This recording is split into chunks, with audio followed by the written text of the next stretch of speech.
Welcome once again to New Orleans. They've had a lot of rain the last couple of days as we get set for Game 6. First time this series, it's an elimination game. Hornets must win to keep their season alive. Let's look at the Bud Light starting lineups and start up in the front court. A number of key individual matchups, especially Brian Grant and Jamal McGlure. Grant has done an excellent job in that. McGlure has got to do a lot more for Tim Floyd, and then Lamar Odom needs to find a way to separate himself from the tremendous defense of P.J. Brown. And then in the backcourt, of course, the rookie Wade has been so strong, but Jones's Game 5 play was a big reason why they took that victory. Consistency for Eddie Jones, always a problem, and what will it be for David Wesley, who has not delivered in support of Baron Davis in the backcourt for Tim Floyd. As you see, no one has won on the road yet in this series. And for the New Orleans Hornets during the regular season, they were 25-16 in this building. Still crowd filing in. There's a lot of empty seats right now. There was a question whether or not it would be full. They've got Jazz Fest going on. There's a PGA tournament going on. But the fans have been very vocal, the ones who've been here, that's for sure, as the Heat will start us off.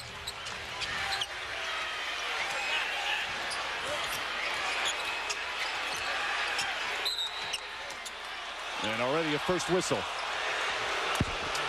For the New Orleans Hornets, they have to limit the Heat's transition points. They were very successful in that, only giving up 7 in Game 5. Tim Floyd knows that there are a number of key areas for this team and try and improve after what happened in Game 5. One of them is turnovers. As Eddie Jones, nice move from Jones. Can't get it. P.J. Brown the rebound. Control of the backboards will be critical in this game.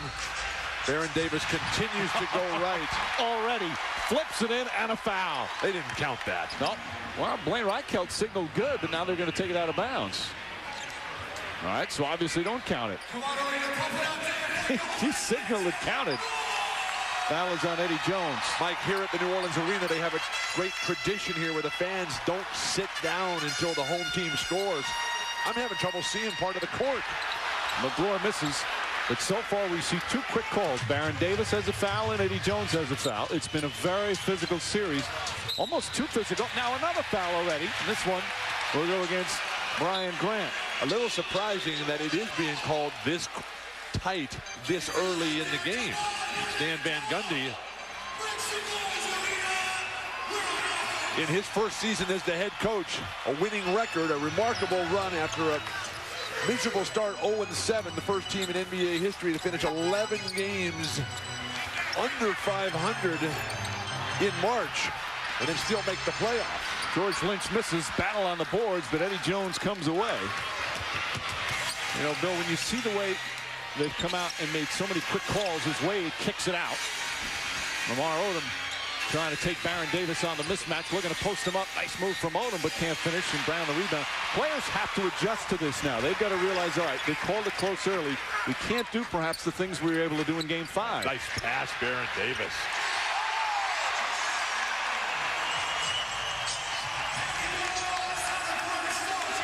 So Lynch able to get the first bucket of the game. George Lynch, who missed his first 8 shot attempts in Game 5, fortunately able to get off early here.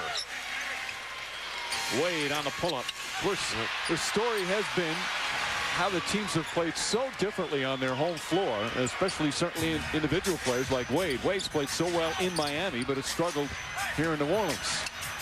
Lynch, the feed, deflected. And here comes Butler. Nice double team here, helped by Lynch on Wesley. Grant gets his own rebound. Oh, nice second effort from Brian Grant. Grant in this series has been superb defensively against Jamal McGlure. One time helping out, the first bucket on the offensive end for the Heat. Well, Grant has been fronting Jamal McGlure, and it's been remarkable because with 249 missed shots in this series, Jamal McGlure, facing the fronting defense, only has 10 offensive rebounds. P.J. Brown rattles it in. These are the type of players, P.J. Brown, George Lynch, David Wesley, they need to hit the perimeter shots to help out Baron Davis' scoring load. Brown has played extremely well except for shooting the ball. I know that sounds kind of silly, but he has been off the mark, but he's done so many other things well. Butler flips it up, and that hit the camera above the shot clock. The ball top of the backboard is inbounds, so that was legal, as long as it doesn't go completely over the backboard. Like you mentioned, P.J. Brown, he's a guy that does everything, provides leadership, tremendous individual defense, works on the boards, hits the perimeter jumper. Even though that shot's not been going down, he's been the second best player for Tim Floyd. That's a shot that needs to go down for the Hornets. David Wesley off the mark. He's shot well from three-point range, but not hitting some of the open wing jumpers as Butler can't connect. And the struggles offensively for the Heat, 1 of 8 from the field. They started this way yet in Game 5 on Friday. Continued domination on the defensive backboard for the New Orleans Heat. New Orleans Hornets, excuse me. Lynch knocks it down. That is a huge plus. He was so strong shooting the ball in Game 4, but as you mentioned, Bill struggled shooting in Game 5, and it just makes it so much easier for Baron Davis. Lynch ended up with 5 points in the closing moments of Game 5, but when he was on the court during the entire game, New Orleans had a +10 differential. Odom. Good boxing out from Lynch to grab the board. Like Miami's playing everything from the left side of the floor. They need to keep it more in front. That'll give them better balance in their defensive transition. Lynch will try it again. Talk about your positives to start for the Hornets. And then George Lynch had something to say to the Miami bench, and they called a taunting technical on George Lynch for that. Joe Crawford right on top of it. He did not hesitate. You know, one thing the officials do before any game, regular season, but especially playoffs, they know what happened prior between the two teams in the history of this series. They know there were 6 technicals in Game 4, or Game 5, I should say. They know all the physical play. So it's almost like the officials do a scouting report as well. And they said, hey, we've got to keep things in check. Let's not get it out of hand. That's obvious. Joe Crawford, the crew chief, already calling a lot of close fouls and calling a quick taunting technical. Mike, don't you find it a little uncomfortable the way that everybody is just trying to fire Tim Floyd in this series? Is sort of early on here, Game 5 and 6. And what if they win this series? What if they go on and win the next series? Well, the problem is that the speculation about Floyd, when asked the owners, they say that they will evaluate Tim Floyd after the season. So it's been a big speculation, talked about in the media, talked about by the players. Odom tied up, throws it away, a turnover. But I admire the way Tim Floyd has been able to put that aside. He's not worried about it. He's just focused his team on the playoffs. It's not easy. It's his first year in New Orleans. His team was banged up. They were injured. Yeah, they had some ups and downs, but injuries were a big part of those ups and downs. And they're playing without 2 of their critical players, Jamal Mashburn and Courtney Alexander. McGloire, nice move from McGloire. And the Hornets in control early, so Stan Van Gundy wants time.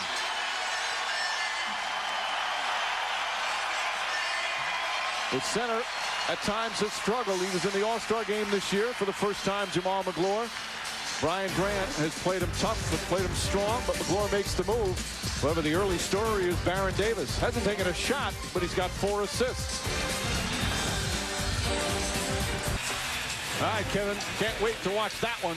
Although I tell you what, some people have taken some shots at this series.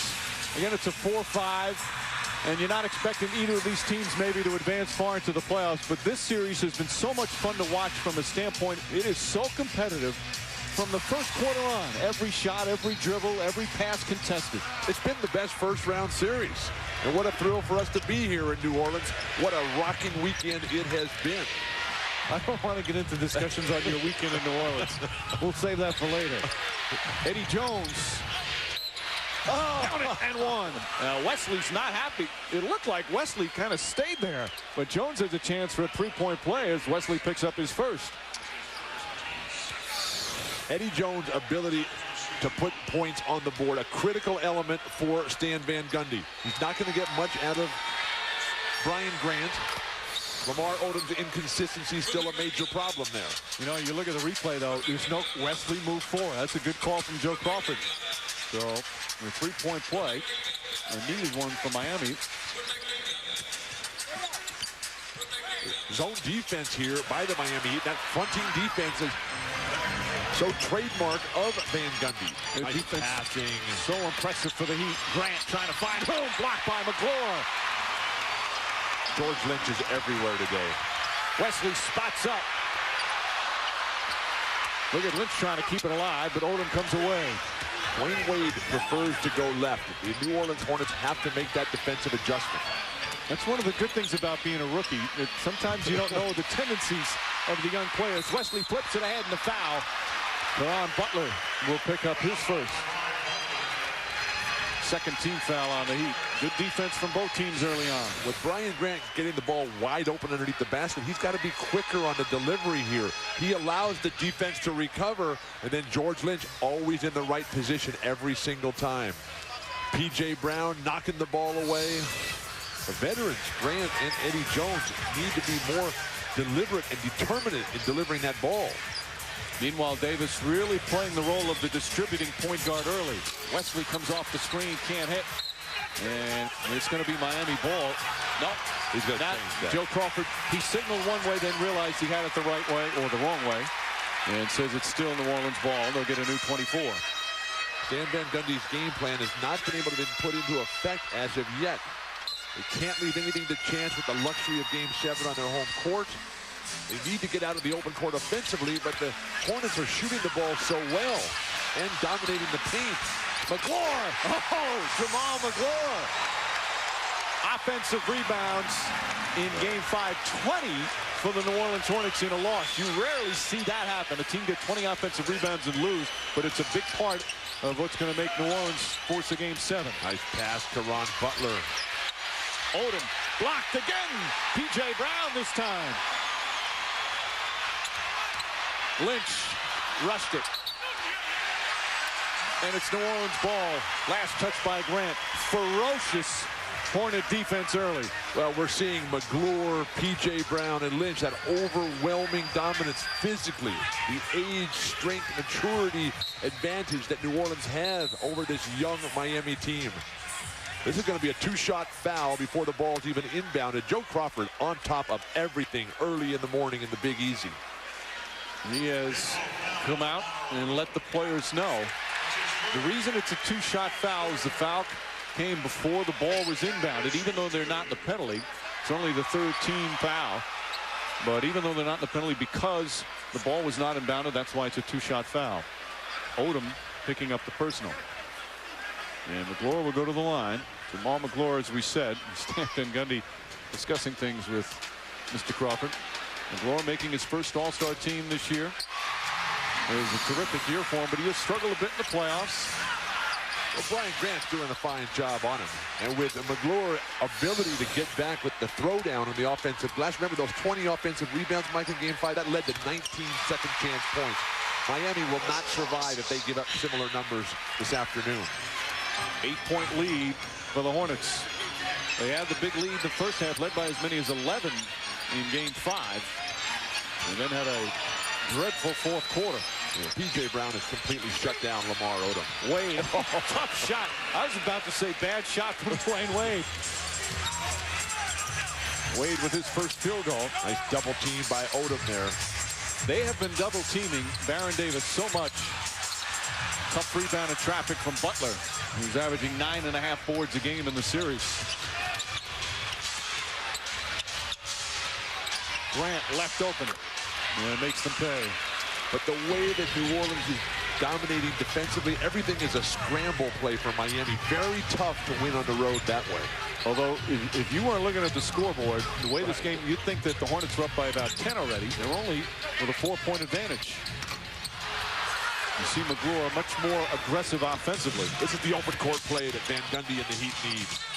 That ball bounced off McGlure, so Butler can get it back and puts it in. Great shot selection. We've had like 3 shots already from the Heat that you're thinking, oh no. Meanwhile, Baron Davis has yet to take a shot. Well, they're double teaming him every single time, taking the ball out of his hands. Wesley blocked by Jones, and he saves it as well. Superb defensive play from Eddie Jones. Big guys who can drive it out of the backcourt. Odom, Butler. Oh, nice move from Odom. Tim Floyd. And a technical foul on Odom, a taunting technical. You know, the players simply have to adjust. There's no question Joe Crawford's taking control.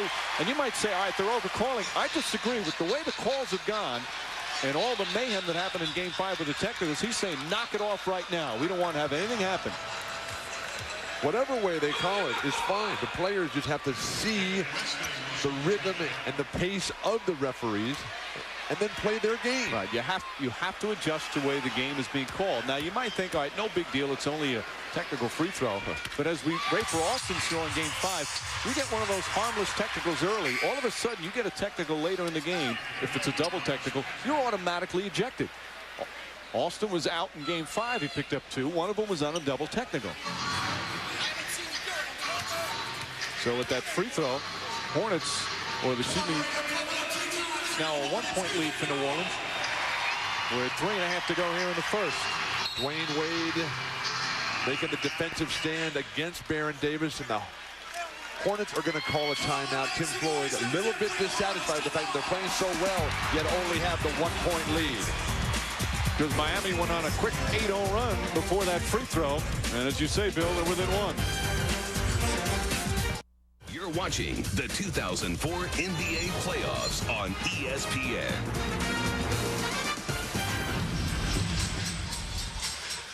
Three and a half remaining. First quarter of game 6 after a slow start. The Heat back within 1. They trail by as many as 8 in the opening minutes. As we look at our McDonald's playoff brackets, of course, a number of sweeps, number of series that ended in 5 games, and this is the only one that's gone to a game 6. Indiana will have an 11-day layoff. Make the best of it, Pacers. It's reality out there. Detroit, New Jersey.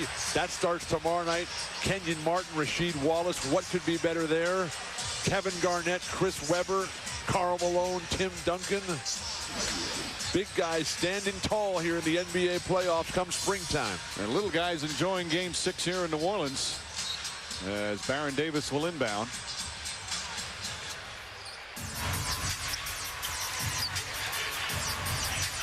Udonis Haslem has come into the game for the first time for Miami. New Orleans is confused out of their own timeout. That is not a good sign. Well, it's like a matchup zone there. McClure! Jamal McClure has come out with force. He's got 8 points in 9 minutes. They call him Big Cat here from his days up in Kentucky.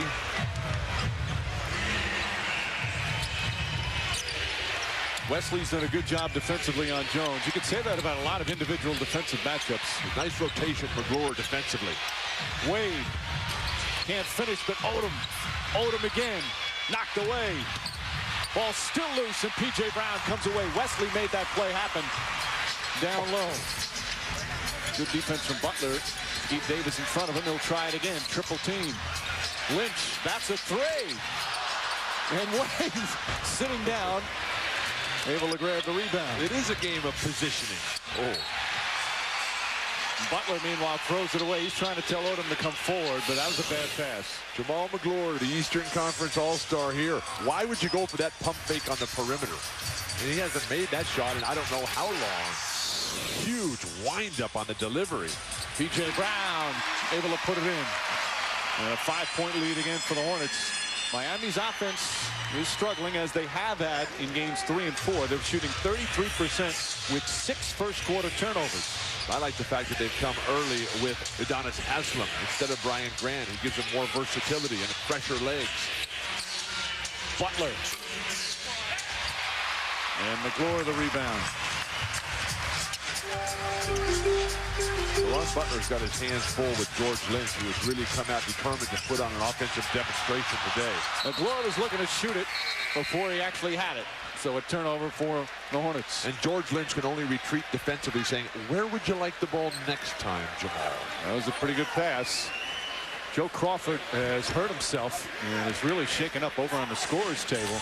I didn't see what happened, but Crawford being attended to by the trainers with New Orleans right now, but seems to be in some real pain. Well, Joey had some problems in a recent Houston game with his lower legs, and he had to sit out a good portion of that game. We can only hope that Joe, one of the deans of the NBA refereeing staff, is going to be all right. There's Crawford on the right side. Was it a knee? No, I'm not going to speculate. He came up hobbling after that, and they're attending to him now. So we'll try and get word on that.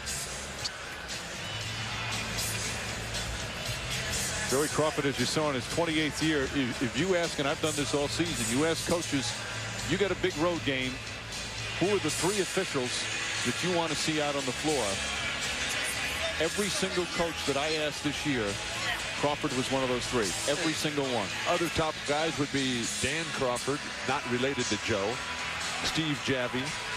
They're bringing the stretcher out. This is Dick not Bavetta, he got a lot of votes as well, but this is not good for Joe Crawford. Our prayers are with you, Joe. Might have to see Sean Corbin and Blaine Reichelt officiate this game, just the two of them. We'll be back. Tim Floyd and the rest of the participants are going to have to go with 2 officials for a while. Hornets leading by 5 here late in the first quarter. And that's Joey Crawford, the veteran official, being helped off. His fellow official, Blaine Reichelt, looked across to us and told us it was his heel that was bothering him. Still undetermined if he's going to be able to return, but it does not look good. This is what happened. It wasn't like he stepped on anybody. Again, right side of the screen. But how tough. It's going to be his right leg. First reaches for the knee and then hops over, knowing he has to get off of it immediately. And how tough is this guy? They brought the stretcher out to carry him off. He said, I will not be taken off on a stretcher. And you know this kills him because he loves his job. This is his favorite time of the year in the NBA playoffs. He's been doing it for a long time. There's Blaine Reichelt. You know, the Crawford's long history of officiating in pro sports. His dad, Shag Crawford, was a major league umpire for so many years. His brother Jerry, same thing, so many years in the major leagues. And of course, Joe Crawford here in the NBA. That's Sean Corbin. It's Achilles. Morning Sean is telling us it's his Achilles is ruptured, so he's going to be done, obviously. So to show you how long Joe Crawford has been doing this, I played in Joe Crawford's first game as a referee. He joined the NBA during the referees playoff strike of 1977. See, I didn't realize he was around that long. Yes, that's quite some time ago. That he officiated his first game. Well, it's like the old days, 2 officials, and that's not going to be easy.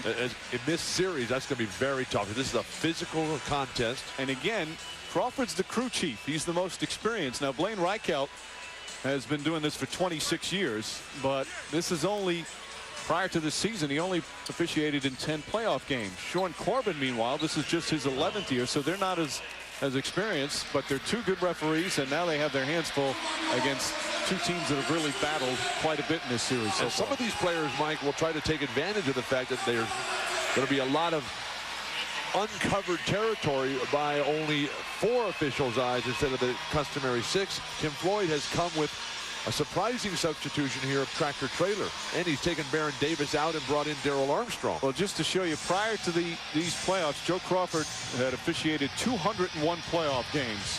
Blaine Reichelt and Sean Corbin a combined 16 prior to this year. But they're 2 experienced officials regular season. It's not easy with 2, so we'll see how the physical play develops. You see Darrell Armstrong and Ray Alston, the backup point guards, both in. Robert Traylor and Stacey Augmon also check in for New Orleans for the first time. Nice pass back, Oda. Butler blocked by Traylor. Tractor Trailer comes out of nowhere. He's only played in 2 games in this series. And then a turnover. Well, we anticipated Tim Floyd doing things differently. We thought that maybe Steve Smith would play a little bit more. He hit the big 3-pointer at the end of game 5. Now he's got Stacey Augmon and Tractor Trailer in support of P.J. Brown, who's anchoring the middle for the Hornets. Coming up on a minute remaining in what has been an eventful first quarter. Good defense from David Wesley. And they say last touch by Wesley. Heat ball with 8 on the shot clock. Mike, great for Alston for the Miami Heat. He has to play a lot better. He has been a very valuable cog for Stan Van Gundy all season long. And he just has not been getting it done in this first round of the playoffs. He's too good a player to play like this. He had his best season in the regular season of his young career. Offensive foul. Boy, I love that defense from Wesley as Eddie Jones picks up his second. It's amazing because you can just see David Wesley unable to move physically. That left big toe of his is so sore. He moved pretty good there, Bill. Wesley's only 6'1". Eddie Jones, meanwhile, is 6'6", and despite the height advantage, Wesley has played him superbly. But just look at the way that Wesley's standing. All the weight on his right leg, and that's not good this early in the playoffs. Wesley, there's the double team coming across the screen. Stacey Augmon throws it to no one. And both teams turning it over quite a bit. Here in the first quarter, we have 12 combined turnovers. But that's what happens when you don't want to shoot. even if you're not a good offensive player like Stacey Augmon is not, you have to come out with the mental attitude of attack and put the ball up. Well, he didn't have a shot there. They defended him well. Austin, the floater, not a good shot. Odom throws it off P.J. Brown's leg, but it hits Odom on the way back, and it's Hornets ball. Lamar Odom is making an argument here that somehow the stanchion was involved in that play. We were blocked out from this angle. Odom already has a taunting technical, so he can't afford anyone all the way. He's gone. Same thing with George Lynch. Nice move from Armstrong. P.J. Brown. Brown 3 for 3 from the field. And coming into this game, he was shooting 29% in the first 5. Remember, it was in Game 4 when Lynch and Augmon and David West combined for 38 points that really spurred their victory. And a blocking foul on David Wesley. And for the Hornets, they're not in the penalty, so they'll take it out of bounds with 2.4 remaining. Wesley picks up his second.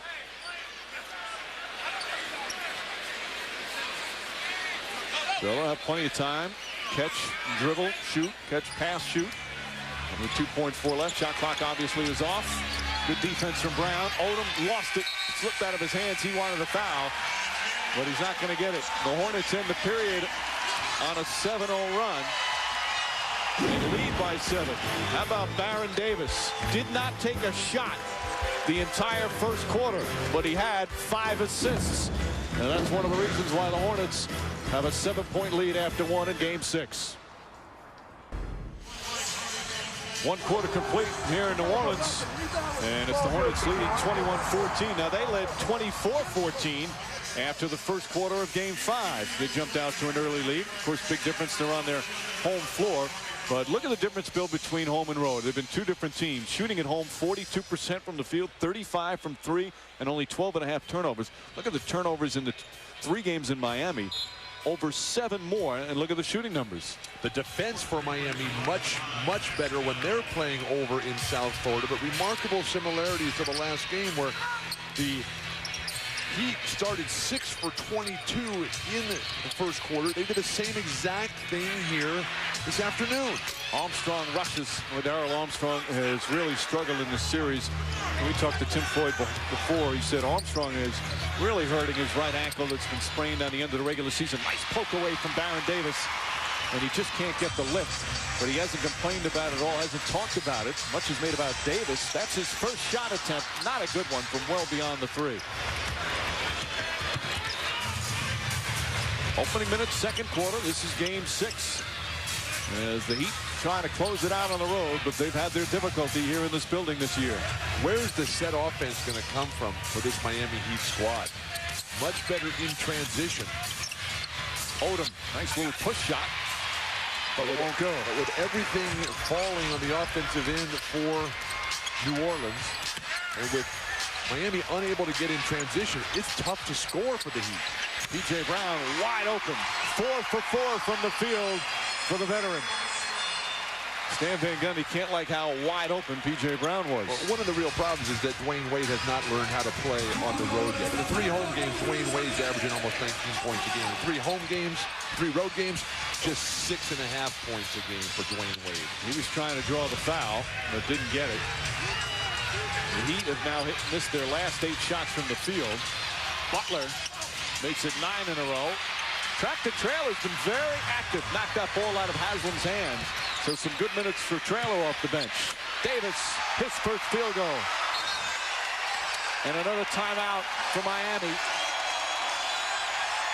And they get their first standing ovation of the afternoon.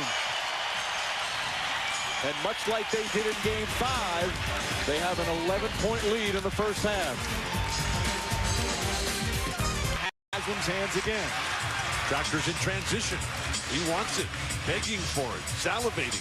The Heat, Bill, have missed their last 11 shots from the field. And have yet to score in this quarter. Augmon stripped by Butler. Butler right now is second in the playoffs in steals per game.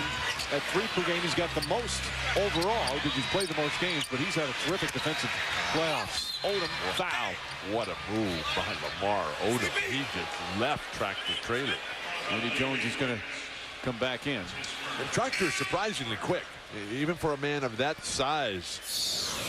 The enormous talent of Tractor Trailer cannot match whatsoever the remarkable athleticism of one Lamar Odom. David West picks up his first. I want to just go back for a second. You know, the injury to Joe Crawford, we haven't been told that he's done for the playoffs. Usually a torn plantar fascia means that. Hopefully maybe he can get some treatment and be able to go back on the floor. So that's not a definite thing that he's done for the playoffs. Meanwhile, a reminder, have some playoff fun with your friends. Go to NBA.com to send a condolence e-card to rub it in after the big win. The NBA playoffs are online at NBA.com. Odom can't finish. Whoa. And Trailer falls to the ground. Now, that's okay. You can fall. It's not a travel. You can't get up with the ball. I've been getting quite a few of those emails, Mike. West. Oh, and the rookie just pointed at Eddie Jones, I think, afterwards. He's got to be careful. We've already got 2 taunting technicals, but maybe with only 2 officials, they don't see it. Tractor Trailer is dominating this game since he came in. Kind of surprising that Tim Floyd hasn't used him more, but the emergence of Mark West has really put Tractor Trailer deep in the rotation. That's a traveling violation. Well, they call a foul beforehand as West picks up another one. That's 2 on West. And there you see the struggles offensively. They go through stretches like this. The Miami Heat, their defense, of course, is their key, the reason why they made the 4th seed. But Lamar Odom has to come alive here. He's 1 for 8. Does have 5 rebounds, but it was game 4 that he had his real breakout game. 25 points and 8 boards, 6 assists, a near triple-double. Anybody has to come alive. Haslam with the offensive rebound. They're now 6 of 29 from the field. He had to put that up because the shot clock was winding down. So now make it 6 for 30. 21% shooting for the Miami Heat. That look tells it all for Stan Van Gundy. Mike, do you get the sense that maybe Miami feels, oh, look, we have the luxury of game 7 at home. This game is not that important. That's not a good strategy whatsoever. Well, I'm sure they don't go in thinking that, but sometimes young players have to learn that you can't think that way. And a lot of these players like Odom, Butler, Wade, all playing in their first playoff series. It's all part of the growing process, not only in the regular season, but then in the postseason. Trailer flips it out. Armstrong, that's a 2. Darrell Armstrong is a fan favorite no matter where he's playing, but he has really struggled shooting. What a plus if he can hit it. And they double up the Heat. A 16-1 run going back to the first quarter. And David West has just picked up his 3rd foul in 2 minutes.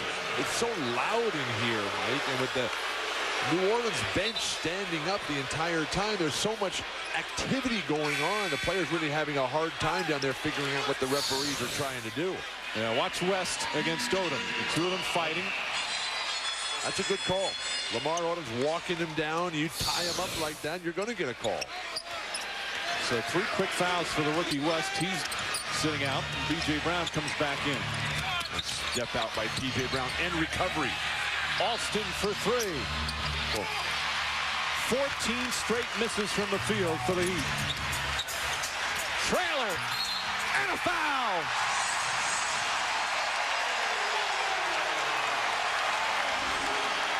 Tractor is treating this game like a buffet line. That's a cheap shot, Bill. Down the lane once again. Tractor Trailer everywhere. The strong finish at the hoop. The explosiveness. Remember, this was a guy, Tractor Trailer, who was traded at the beginning of his career for Dirk Nowitzki.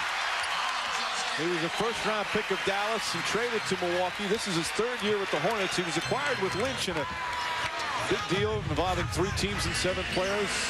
Philadelphia also involved in that deal. He's been traded 4 times. Hasn't played a lot, obviously hardly at all in the playoffs, but what a huge impact as Grant dribbles it off Baron Davis. Wade, the floater. And finally, the drought ends. They had missed 14 straight shots before the rookie makes it a 15-point game. Problem is, for the Miami Heat, they're playing an individual one-on-one game. They've only got 2 assists as a team. Baron Davis by himself has 7. Tough to get assists when you can't put the ball in the basket. Meanwhile, 12 assists on 14 field goals for the Hornets. That's a superb ratio. Davis And Eddie Jones deflected out of bounds. Only one left on the shot clock. Stan Van Gundy's really working the referee, Sean Corbin, here. Sean Corbin puts his hand down and says, I don't want any of it. He's ready to call a technical on Van Gundy here. One left on the 24. Stan is over there going crazy. Armstrong to Trailer. Just gets it off in time, and it won't go away. Tough rebound. Just overpowering Baron Davis. Eddie Jones for three. And after missing 14 in a row, they hit back-to-back. And it's, again, only a 12-point game.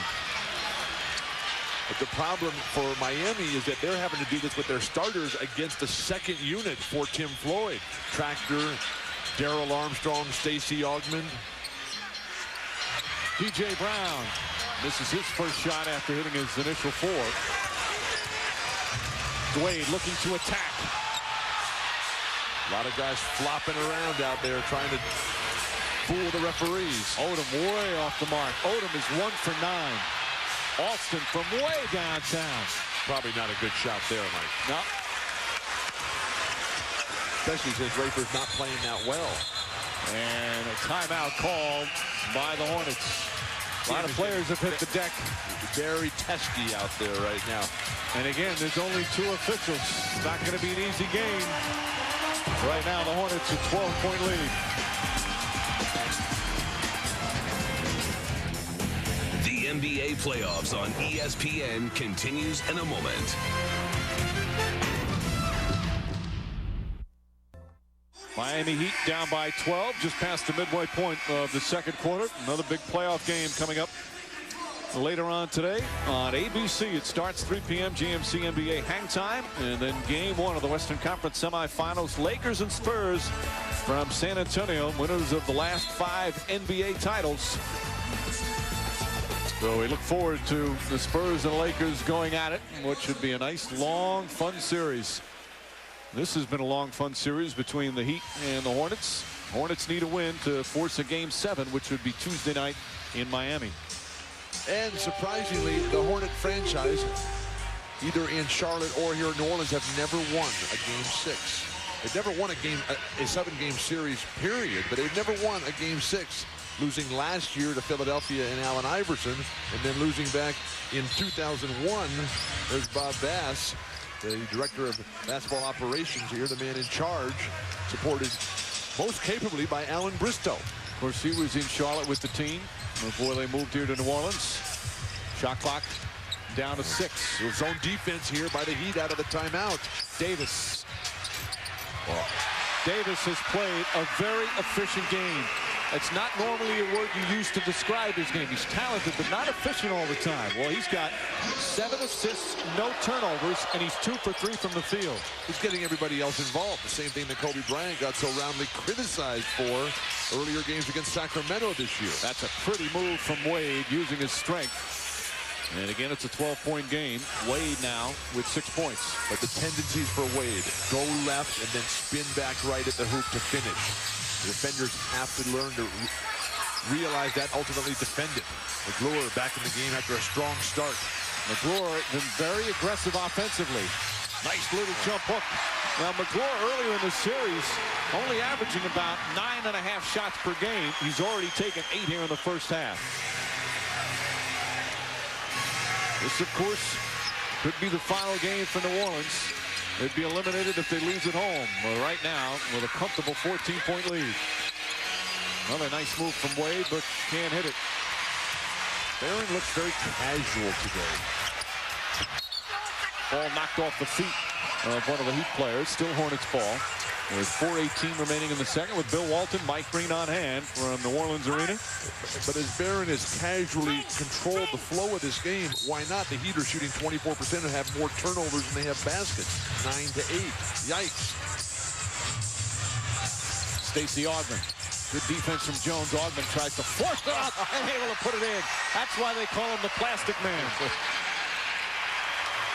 Well, you do that against Eddie Jones, head-to-head, one of the game's premier defenders in the post and on the perimeter.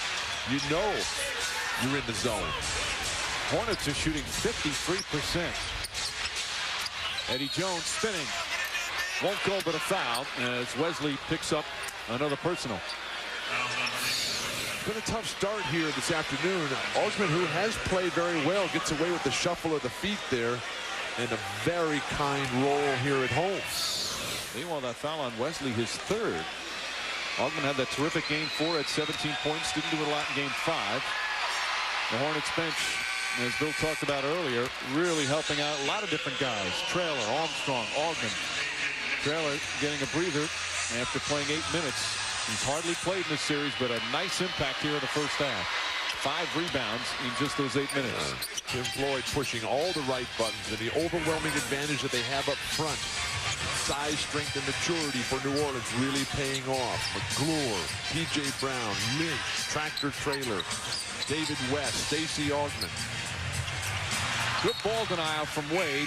Made it a difficult pass. Davis saying he's tugging on my shirt, but that's the type of play with 2 officials they're not going to catch. Yet if you're just tuning in, Joey Crawford, the veteran NBA ref, tore his plantar fascia in his foot earlier in the half, and he's done for the game. So Blaine Reichelt, who is in his 26th year, and Sean Corbin in his 11th season, they're the only 2 officials. Last time they had 2 officials in the NBA was 1987.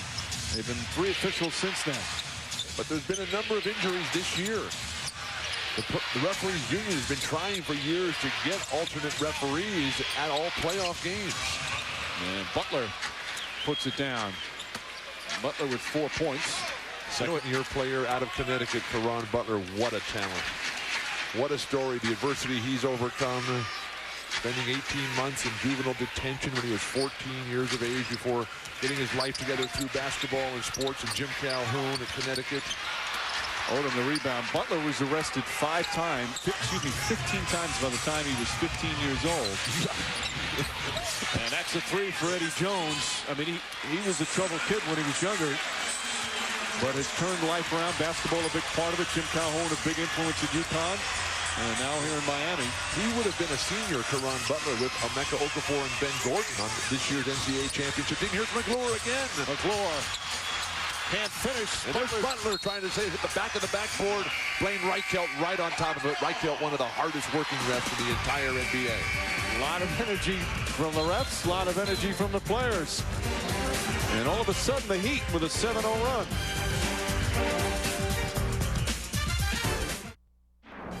Tim Duncan has averaged 27.4 points per game in 19 playoff games against the Lakers, getting ready to take on the Lakers in Game 1 of their Western Conference semifinal series at 3:30 on ABC. What's he listening to in those headphones, Stephen A? My guess would be Bob Marley. Big up your son. Something like that. Oh, okay. That's a good point. All right, what about this game? Are you surprised that the Heat are so sluggish? A little bit, but then again, there is no degree of urgency. They know they've got Game 7, and New Orleans has gotten the ball of P.J. Brown and Jamal McClure. Scored 18 of their 38 points in the first half. Very good point. Much more of that kind of insight coming up in moments on the Toyota Halftime Show. But right now, let's head back to Mike and Bill. Guys.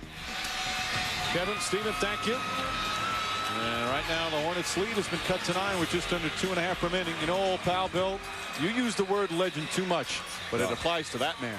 There are few people who you could say would be a greater man or a greater player in the history of the NBA than Bob Pettit. First team All-NBA in his first 10 seasons. The first man to ever score 20,000 points, played his college basketball up the road at Baton Rouge for LSU. For those who never saw him play, what was his strength?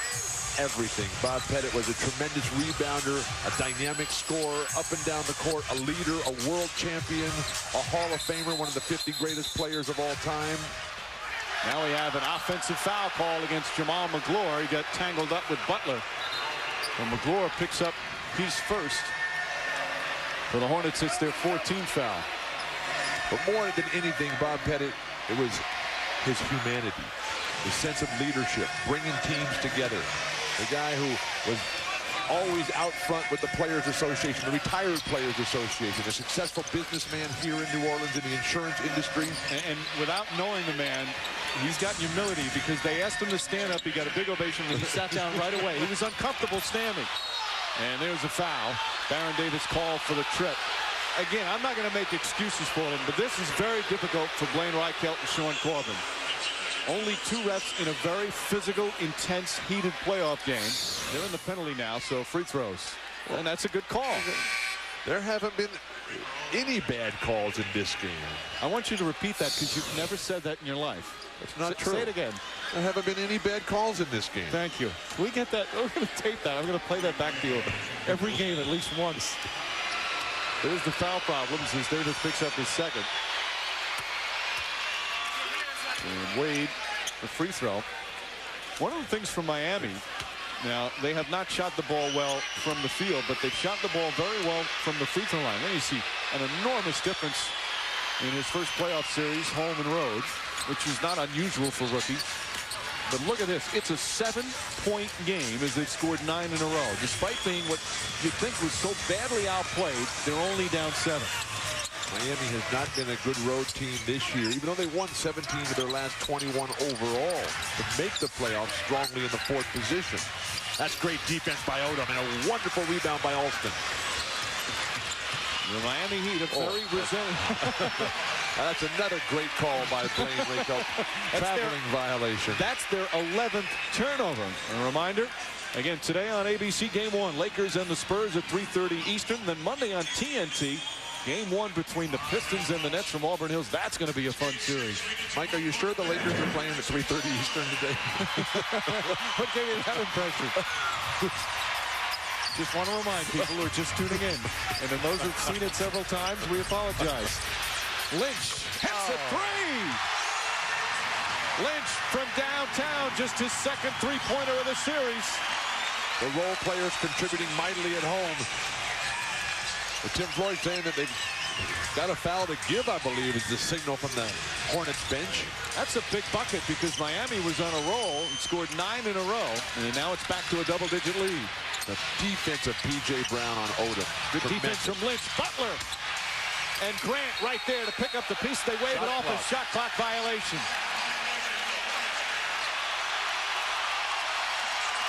McGlory came over. It looked like he hit Butler pretty hard. But you could also make the argument there was an offensive foul on Caron Butler. The referee's letting that one go both ways. The key is if McGlory went straight up, Butler felt there was a foul. 12 turnovers for the Miami Heat. They have 11 field goals. Baron Davis. McGlory with the tip. Offensive rebounds.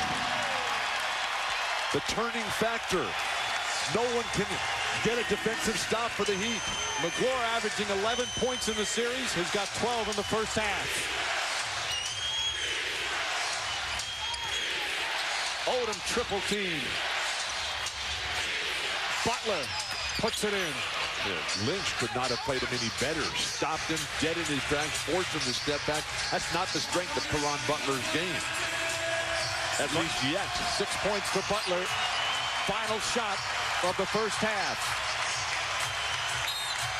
And they had a foul to give. Smart play by Wade. Waited just enough time, so now there's 2 seconds left. It's going to be a little difficult to get a good shot up. But is Wade the guy you want given that foul? Rafer Alston should have jumped over on Baron Davis in the dead ball. It's only a second. Meanwhile, a 20-second timeout. You get a 20-second timeout in each half. So if you don't use it in the first half, you don't get to take it over in the second half. So the coach is wisely doing it. Although your timeout in the second half, you can bring over into overtime if you don't use it.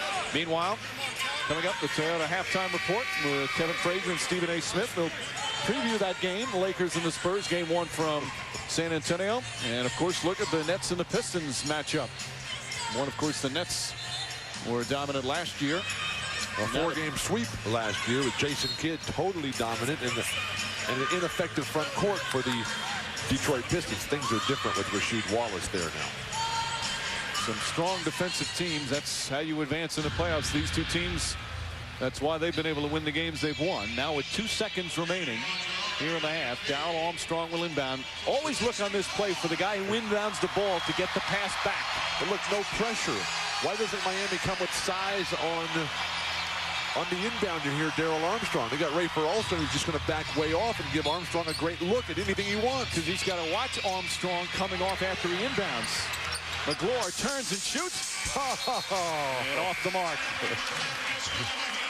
The celebration, they're having a great time here in New Orleans. I think it's continuing from the Jazz Fest yesterday. Well, McGlory has got himself going. 12 big points in the first half. Very impressive.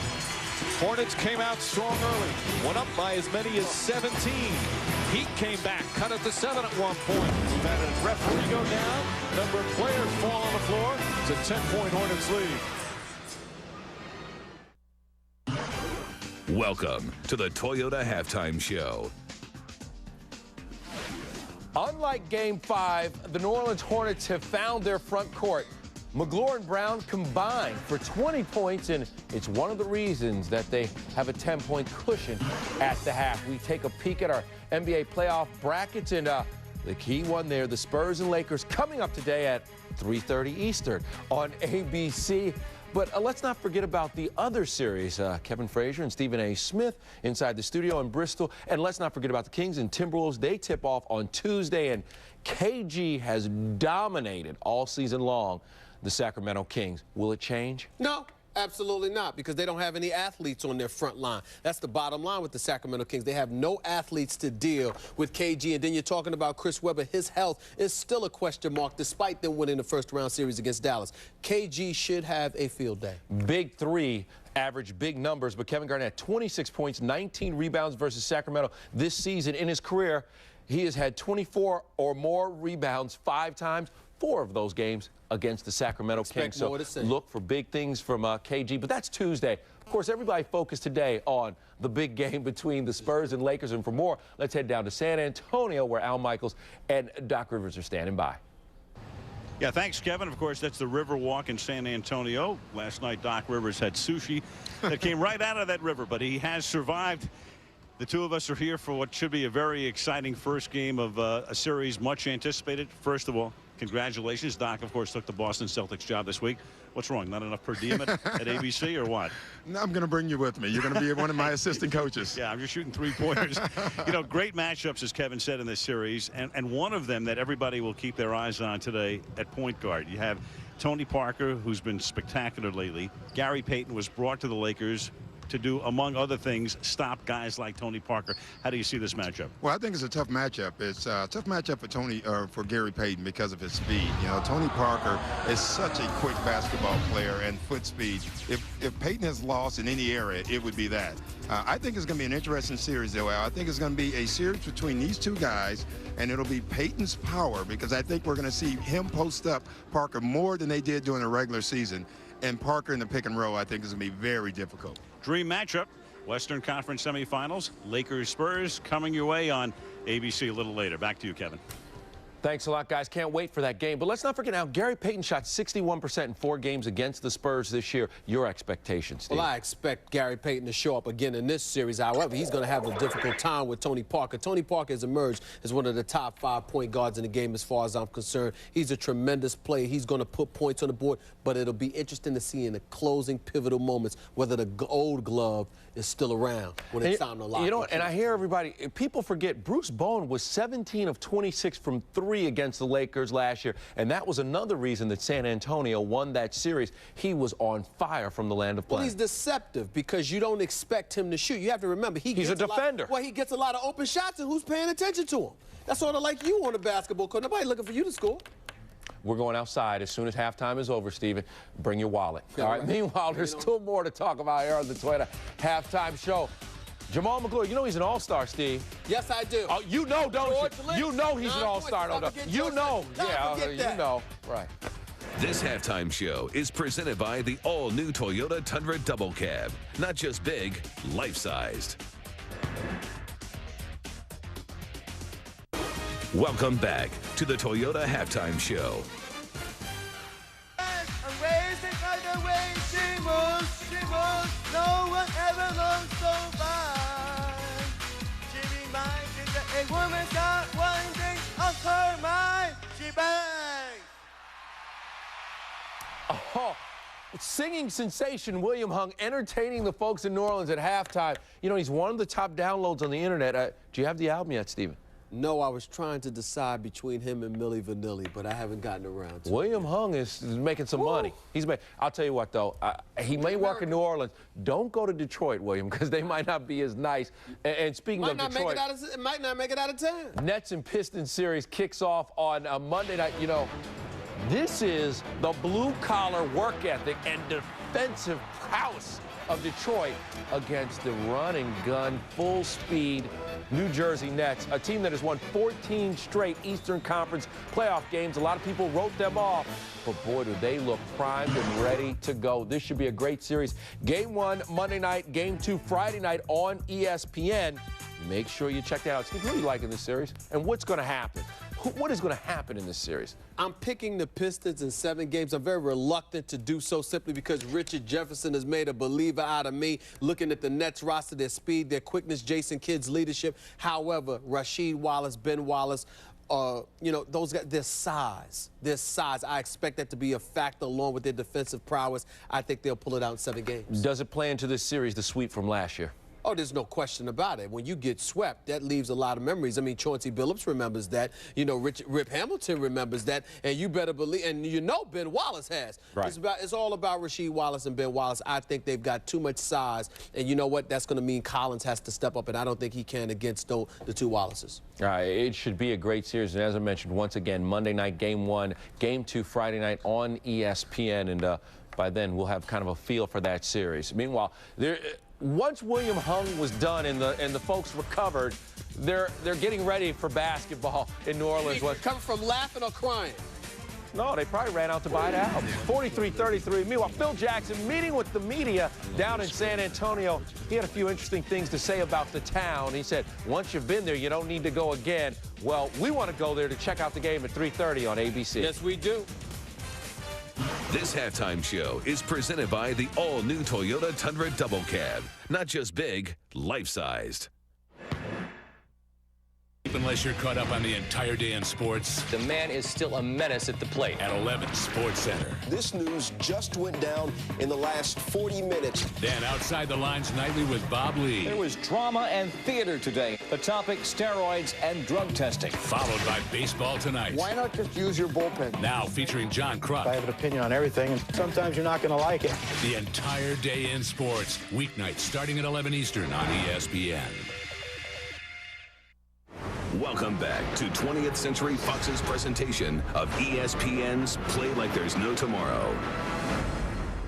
The Miami Heat with another uphill battle. It's the New Orleans Hornets, a team on the brink of elimination, playing that way. They led by as many as 17, now up 10 as we get set for the 3rd quarter here in Game 6. And good afternoon again, everyone. Along with Bill Walton, Mike Breen on hand. We said earlier, for the Hornets to keep their season alive, Baron Davis needed some help. Well, the front court, 29 of their 43 points led by Jamal McGlure. Everything happening right for the beautifully executed game plan of the New Orleans Hornets. The role players have all delivered, none more so than Jamal McGlure, who's already taken 11 shots. He came out early and was punishing the New Orleans Hornets. Also have 10 offensive rebounds. The throwdown by Jamal McGlure set a tempo in the offensive glass work once again.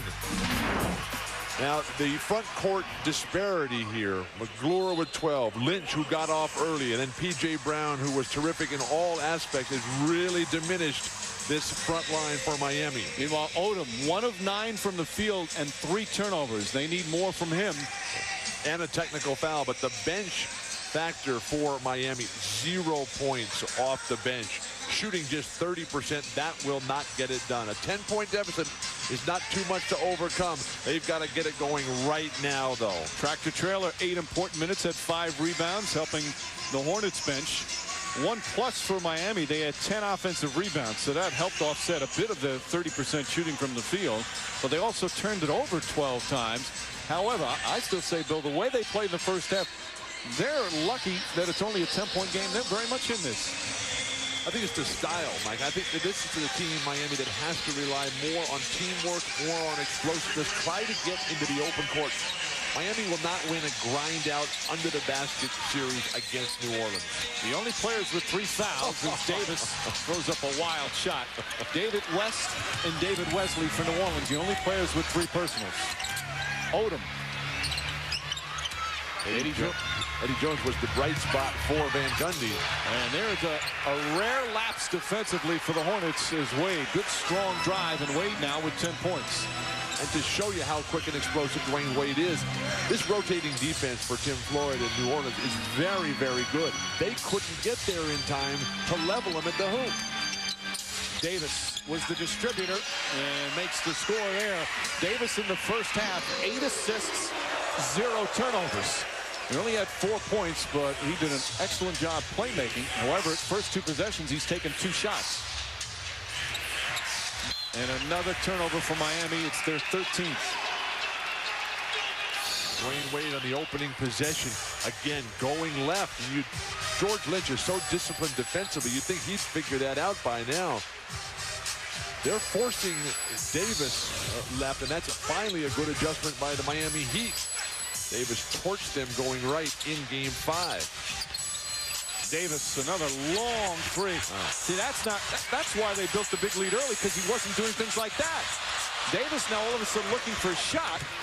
He shot the first 3 times he's touched it, and Wade is able to put it in. It's an 8-point game. Now, granted, he's a terrific scorer. He's their leading scorer, and they need him to do it. But he had such a perfect balance in the first half. Tim Floyd has got to be pulling his hair out over there, Mike. Baron Davis, I liked what he did in that first quarter. Just got everybody else going. The team was flowing beautifully. Now it's just helter-skelter out there. Well, he shot the ball. The first turnover here. The first 3 times he touched it. Jones for 3. And McClure hauls it in. Now let's see what Davis, how he's going to handle this. Again, so efficient in the first half. But a little helter-skelter, as you said, Bill, here to start the third. McClure right there to tip it in. Now that you don't mind because he's penetrating. But when Brian Grant, when he goes over there to rotate and deny Baron Davis, make him throw up that weak shot, somebody's got to get over there in front of McClure. That's unacceptable for Stan Van Gundy. McClure with 14. That ties his series high. Eddie Jones knocks it down. That's 14 points for Jones. He leads Miami in scoring. Coming off a 25-point game in Game 5 on Friday night. Eddie Jones finally coming alive here consistently. This is a downright offensive explosion the first 3 minutes. Whoa, dangerous pass. Shot clock at 5. Lynch. And Grant able to haul it in. He'd have done a much better job on the boards. They were minus 13 in Game 5. They're plus 5 here in Game 6. Nice pass by Odom, but Dwayne Wade stopped on the play. Oh, pretty shot from Eddie Jones, and Jones feeling it. So the backcourt, which carried the Heat in Game 5, is now rolling. Wade, Jones, both getting it done, and Butler on the defensive end as well, Mike. 28 of their 41 points from the backcourt. And it's still going to stay the same way. Miami, after shooting 30% in the first half, have hit 4 of their first 5 to start the third. Miami has owned the third quarter in this series, other than Game 5 that we did Friday night in Miami. That was when New Orleans, for the first time, won the third quarter, and that was just by a single point. And there you see, they've only scored, the Hornets, 15 points in the third quarter. They're only shooting 31% in that third period. Why? I don't know. Sometimes teams, they don't come out and warm up effectively to start the third. Who knows? Davis. Well, that's another bad shot. I asked them about that, Mike, and what the Heat are, what the Hornets are trying to do. That's an offensive foul. And another turnover. What the Hornets are trying to do is get out earlier from the halftime speech and meeting. Because they're an older team, they need more time to get warmed up, and a lot of the times these guys will just come out with 30 seconds to go before the tip-off of the second half. Third foul, meanwhile, on Wade. Now, Baron Davis in 22 minutes in the first half took 4 shots as P.J. Brown doesn't get the roll. So far, we've played 4 minutes. He's taken 5 shots in the third quarter. Jones almost put it in, and he'll go to the line for 2. But more importantly, he's getting to the free throw line. And Eddie Jones did that beautifully in Game 5. Eddie Jones took 9 free throws. Sadly, he only made 4 of them. And that's a big foul right now for the Hornets. 4 on Wesley.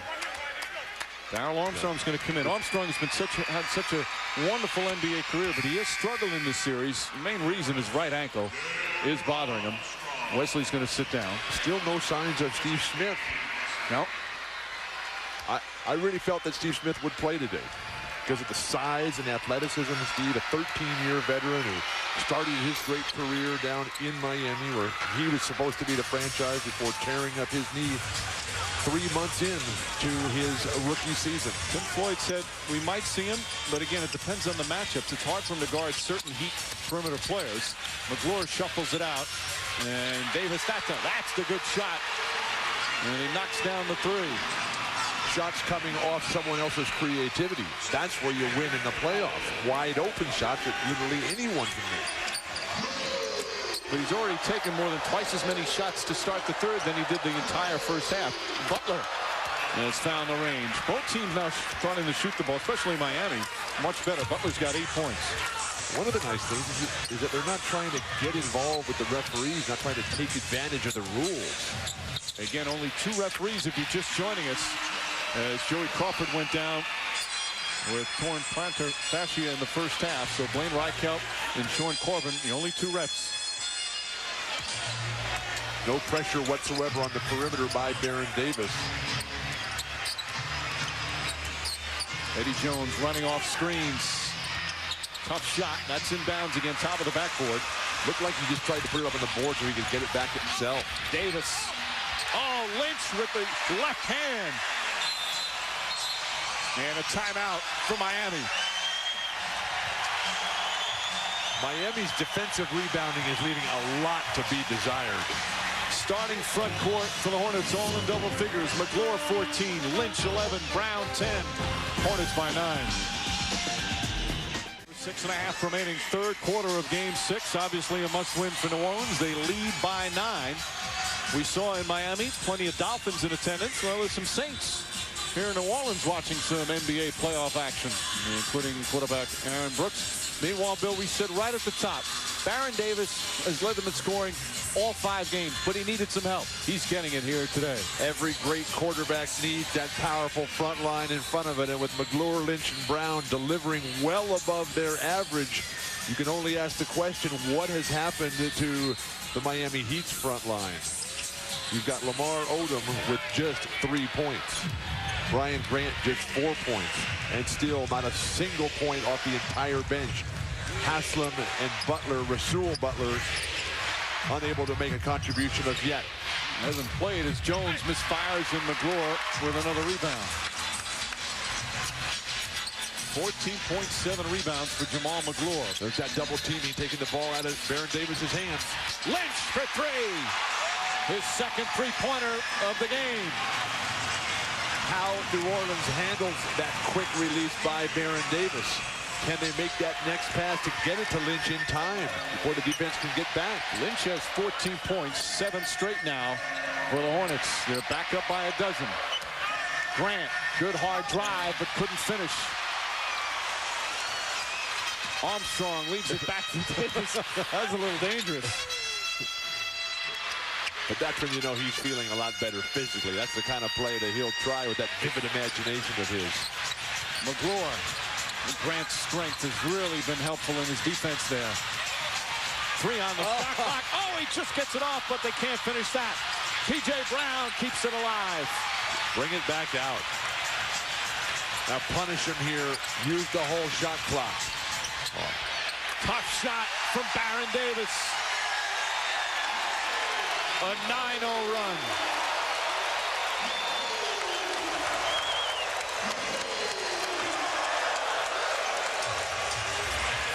Davis, a different mindset here in the third quarter.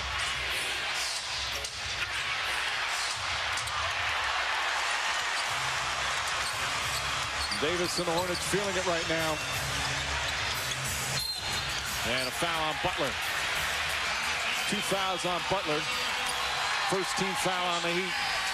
There was a lot of questions as to how the players would play in the morning start here in New Orleans, 12 local. Well, Baron Davis sluggish at the beginning, but I thought a most effective game plan in terms of getting everybody else nice touches, good opportunities. Well, the Hornets, obviously, unlike you, Bill, did not go wandering around the French Quarter last night and taking in Jazz Fest. And that doesn't even take into effect the Orpheum Theater with Government Mule. Lynch, how about the explosion from Lynch? 16 points, and a lead is ballooned back to 16. And Stan Van Gundy can only say, how many timeouts do we have left? They are on their feet here in New Orleans. Lynch's season high during the regular season was 15. He's topped out here in Game 6. Team struggling here in the third quarter, which is just the opposite of what's happened earlier in this series. It's been a problem quarter for the Hornets, but not here in Game 6, led by George Lynch. The veteran is not known for his scoring in his 11th year in the league, his third year with the Hornets, and the 33-year-old Lynch with a season-high 16. As we said in Game 5, Dean Smith told him you can be the best player on the floor without scoring, and he's used that to have a terrific career, but he is scoring here this afternoon. And it hasn't just been limited to his scoring as Miami can't execute out of the timeout. Armstrong the steal. Brown the finish and a foul.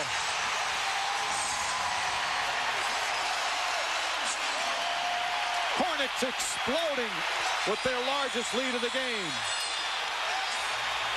Mike, is it necessary to say that they know how to party here in New Orleans?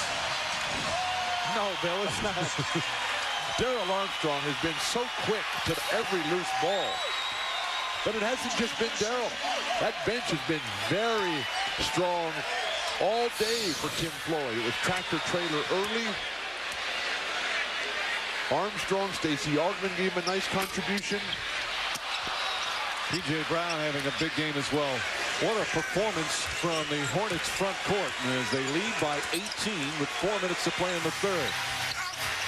And now Haslam with the offensive rebound. Odom hammered. Nice job by Lamar Odom to just walk away from that confrontation. Hard foul against P.J. Brown. So that'll be his first. A reminder, you can get an all-access look at the NBA playoffs. Tune into NBA TV playoff show Destination Finals. That's every weeknight on NBA TV. So Odom just 1 of 9 from the field. He has 8 rebounds, but he also has 3 turnovers. He has struggled. And we'll go to the line now for 2. Miami has played this game as if they felt that they would have an opportunity to win it at the end, and that would be their edge. You know, I think it's, you can say in the back of their minds that they know there's a Game 7 on their own floor where they've been so good. But I think it's more of New Orleans has played this game knowing that they lose and their season's over. They came out with such force to start the game, especially on the defensive end. And Stan Van Gundy's team, it's a young team. A lot of the guys haven't played in the playoffs, and they've struggled on the road, certainly here in this series. But the fact that the local paper, the Times-Picayune, just absolutely trashed their own team this morning, predicting they would lose. Yep, this team has been very inconsistent, the Hornets. They've shown some signs where they can be so good. They've been erratic. That's a 2-pointer. Everything going the Hornets' way. And the crowd very much into it. Davis, who only had 4 points in the first half, has 9 in the third quarter. Haslam can't hit. Wade. Oh, hard foul from Brown. That's a hard foul. He just looks at him there. I think unnecessary. That could have been a flagrant. P.J. Brown, who is one of the all-time gentlemen in the league, and the sportsmanship winner, I think he went over the line that time. He lost his balance. And there's no maliciousness here. He goes for the pump fake on the second one, then just keeps coming, pushes him down. Where he just looks at him, says, "Don't bring that stuff in here." That's a push. To me, that should have been a flagrant. Flagrant 1 is unnecessary contact. Flagrant 2 is unnecessary and excessive. That's a it should have been a flagrant, and it is. They've called it. Or no, there's a technical foul on Jamal McGlure. My correction. So McGlure technical for whatever reason, I don't know. You're up by 19. That's just silly.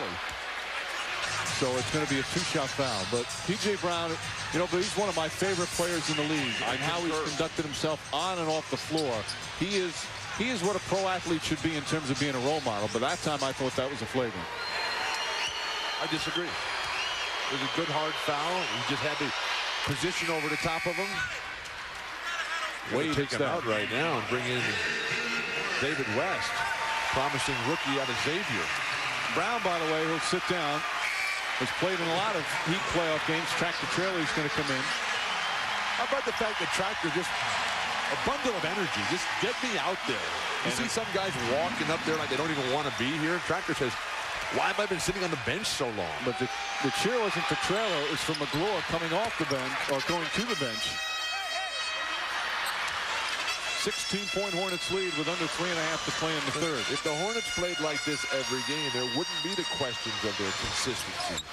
Wouldn't be the questions of what is this team doing, about Tim Floyd's future.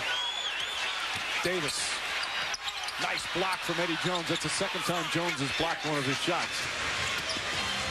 The degree of difficulty of shots that Baron Davis takes is remarkable. That's a three. There's Rasul Butler in for the first time. Odom able to pick up the loose ball. Rasul Butler's out there for his offense. Offensive foul. Wave it off. Lower the shoulder as Odom picks up his third.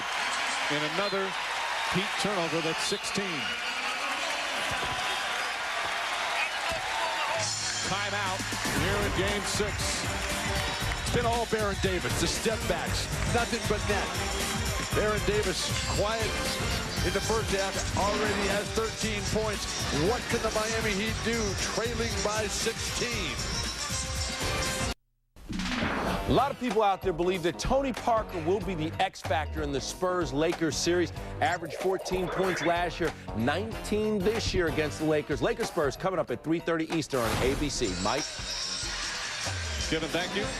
P.J. Brown of the Hornets, the winner of the 2004 NBA Sportsmanship Award, and much deserved by the way he conducts himself, although this was a hard play on Dwayne Wade. Did not get called for a flagrant. P.J. Brown, a very physical player. This was last Saturday. Bob Lanier presenting him with the award. Now, a lot of people, especially Knicks fans, will say, you're out of your mind saying that he conducts himself. They remember back in '97 in the playoffs against the Knicks when he was with the Miami Heat in the Charlie Ward incident. But P.J. Brown has conducted himself the right way. In fact, he had a chance to sign with the San Antonio Spurs as Davis gets in, blocked by Jones. Spurs offered him a free agent deal, but he said no. The reason he said no was because he wanted to do more in the community. He's from Louisiana. His wife's from Louisiana. He realizes there are a lot of tough things for kids in this area. He wanted to make a difference here. He's got 4 children. He didn't want to move them another time. He wanted to keep them in New Orleans. Many of their families are here. So he is so community-oriented and wanted to make an impact on the kids in this community. That's one of the reasons why he did not sign with the Spurs, even though he knew it was a good chance at winning a title.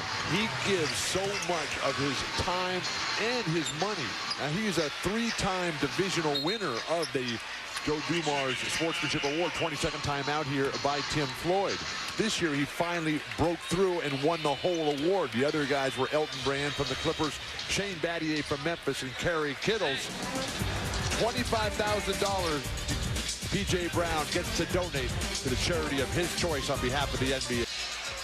The health of Baron Davis has been a big issue in this series. He's got a left knee, a left wrist, a right hand, a right elbow, and most importantly, a left ankle injury. And he seemed to aggravate it here on this one. To show you how good Baron Davis is, I mean, Eddie Jones, a premier defender, and he's still unable to keep Baron Davis from going right. And then Eddie Jones steps on Baron Davis's left ankle. Baron Davis has to sit out, and lo and behold, Steve Smith is in the ball game. As is Darrell Armstrong now as we come up on 2 minutes remaining here in the third. David West, who's been in foul trouble all afternoon, forces out. How about a defense from Wade there on the much taller West? Oh, a little late on the pass, but still able to get it. Foul on Trailer.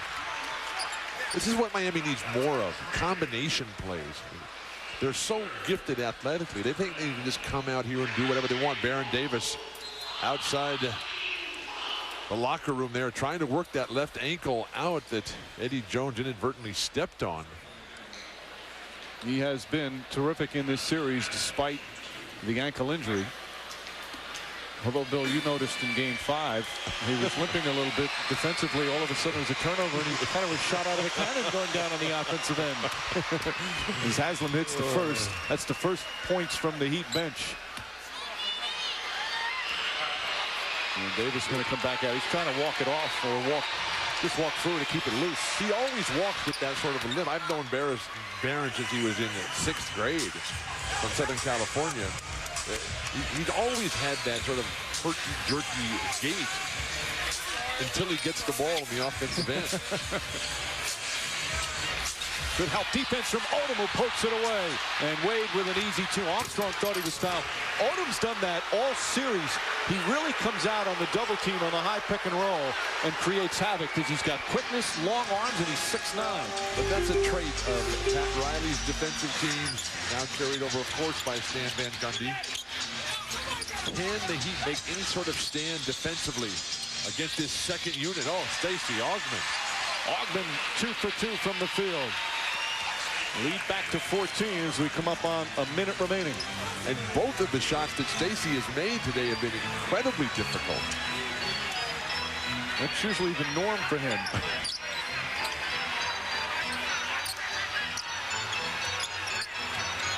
Jones lost it.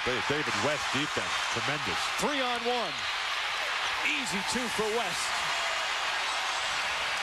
Every time the Heat make a little run here in the 3rd quarter, Hornets force some turnovers and score quickly. Russell Butler just guessed the wrong way that time.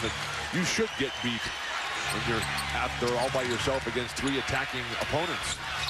Haslam's fouled. With 28.8 remaining in the 3rd, Udonis Haslem will shoot 2. West picks up another foul. West with 4. He's got 4 fouls in 5 minutes. Miami Heat have 2 points from their entire bench tonight. They started this quarter very nicely, Miami Heat. So obviously the adjustments at halftime from Stan Van Gundy, correct and well responded to. But that is a lonely feeling right now. And the ankle of Baron Davis trying to be tugged out. Haslam 1 of 2. You know, if they keep this lead, there's no reason to put Davis back in as we wind down the 3rd quarter. The Hornets have led the entire way by as many as 19.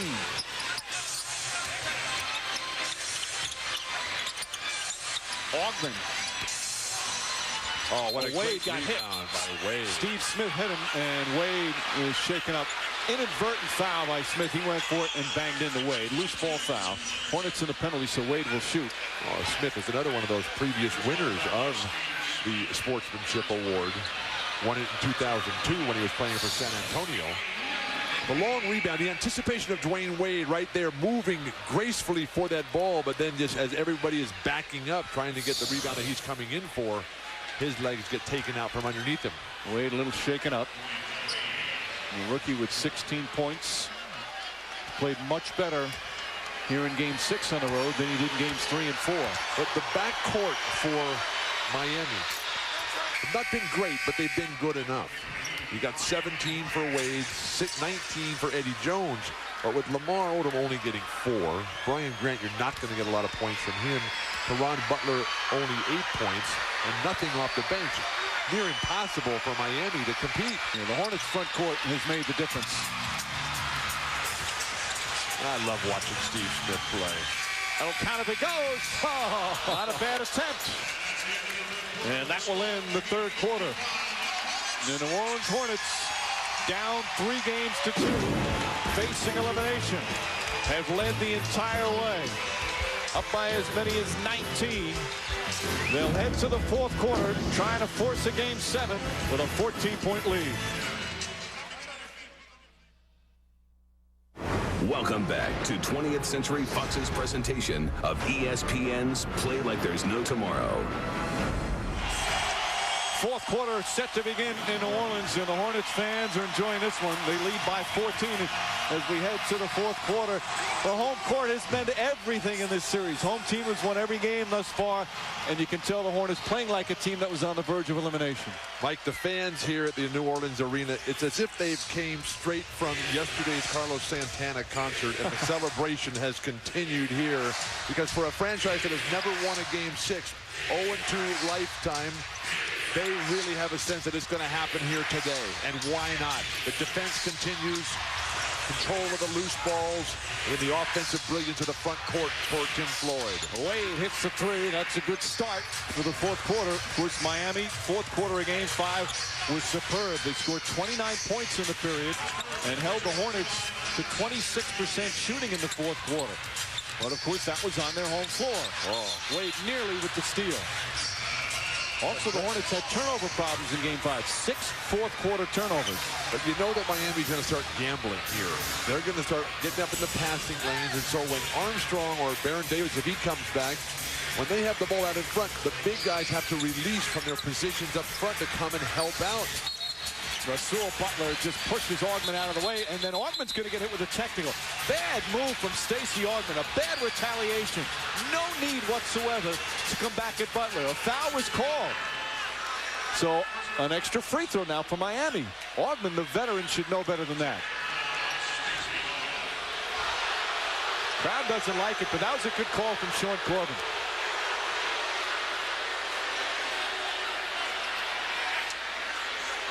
Let's watch now. There's clearly a foul on Butler. It's flashing across. And then the elbow back up to the face area. Now that was well after the whistle. That's why the technical foul. And just like that, it's a 10-point game. So 4 points in less than a minute for Miami. And Tim Floyd is taking no chances coming back with his starting backcourt of David Wesley and Baron Davis. Who are they taking out? Steve Smith. And Darrell Armstrong. Can't believe they're leaving Augman in after completely losing his mind. I don't think he completely lost his mind. He had an errant judgment there. I think you've completely lost your mind. I'm sorry. That's no problem. You're not the first to have said that. Tip by Traylor won't go. West right there. West gets the 2 points, but credit Traylor for initially keeping it alive. The front court from the Hornets, both the starters and the bench, have just been terrific today. But long term, Stan Van Gundy and Pat Riley, they have got to get a dominant defensive rebounder. Nice pass by Wade, but Traylor pokes it away. Wesley. That's his first field goal of the game. And they haven't needed any. Now Stan Van Gundy's going to be the guy to take another timeout. And with the overpowering front line domination of New Orleans, Wesley's been able to just patiently wait his turn. When it came, he delivered.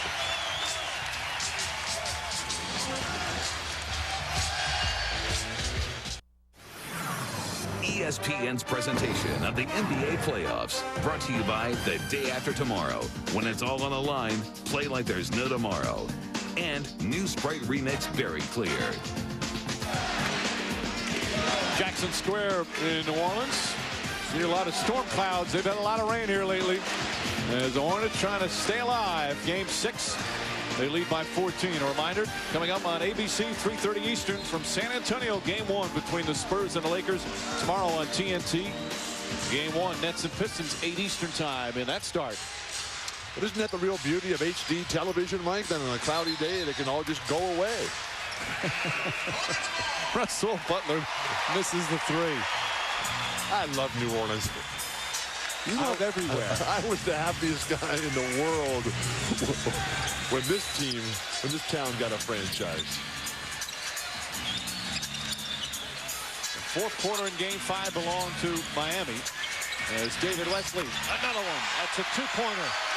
Wesley 0 for 4 through the first 3 quarters.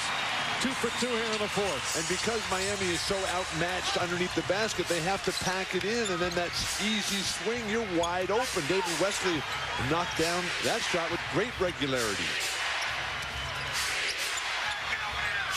Butler. West may have gotten a piece of it. Yes, he did. And it went off the side of the backboard, so it's still Miami ball, but there's only 3 left on the shot clock as Odom and Eddie Jones come back in. Haslam, Rasul Butler to the bench. They don't know who's going to the bench here. A little confusion here. Now here's some beef coming back to the court right now. How about Traylor? 3 points, 7 rebounds in 13 minutes. Also several deflections on the defensive end. James has to put it up. How about that? Right off the bench, knock it down.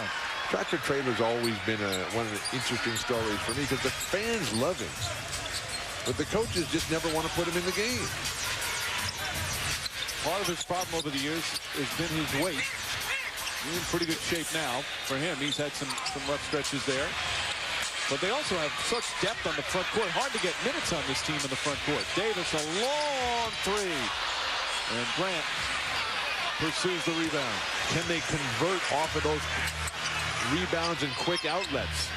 The transition defense in the last 2 games for New Orleans has been superb. Oh, Wade can't get it to fall, but a foul. Stacey Augmon called for the personal, and Wade will go to the free throw line.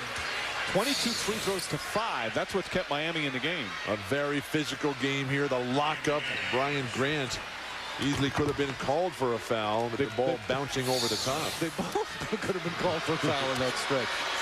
This is what's helped Miami stay in the game. With that free throw, they're 19 of 23 from the line. The Hornets have only taken 5 free throws. But to watch these 2 guys, Brian Grant and Jamal McGlure, who like contact. And you know what, Bill? What's been fun about this series with all the stuff that's gone on, they have such respect for each other. The 2 of them have been so complimentary. How many times do you hear guys during the year, they refuse to compliment their opponent or give him credit for a rough night? These 2 guys have said they respect each other, how hard they play. They enjoy playing against each other, and there's been some good sportsmanship between the 2. You know who was great at that? Was Dave Cowens, who just loved to mix it up with everybody. David Wesley, once again, that's 3 straight long bombs here in the 4th. He's 3 for 3 in the period, and just like that, it's back up to 16. Wesley has come alive at the right moment. Alston, way off the mark. Wesley has trouble controlling it, but somehow gets it to Davis, and here's Augmon to finish.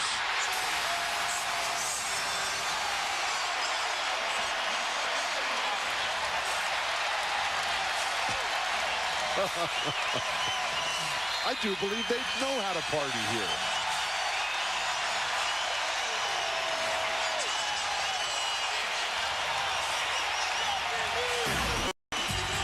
David Wesley pulling the trigger at the defensive rotation too late. The celebration underway, saving the ball over the top, the defensive transition. Nothing the Miami Heat can do about it.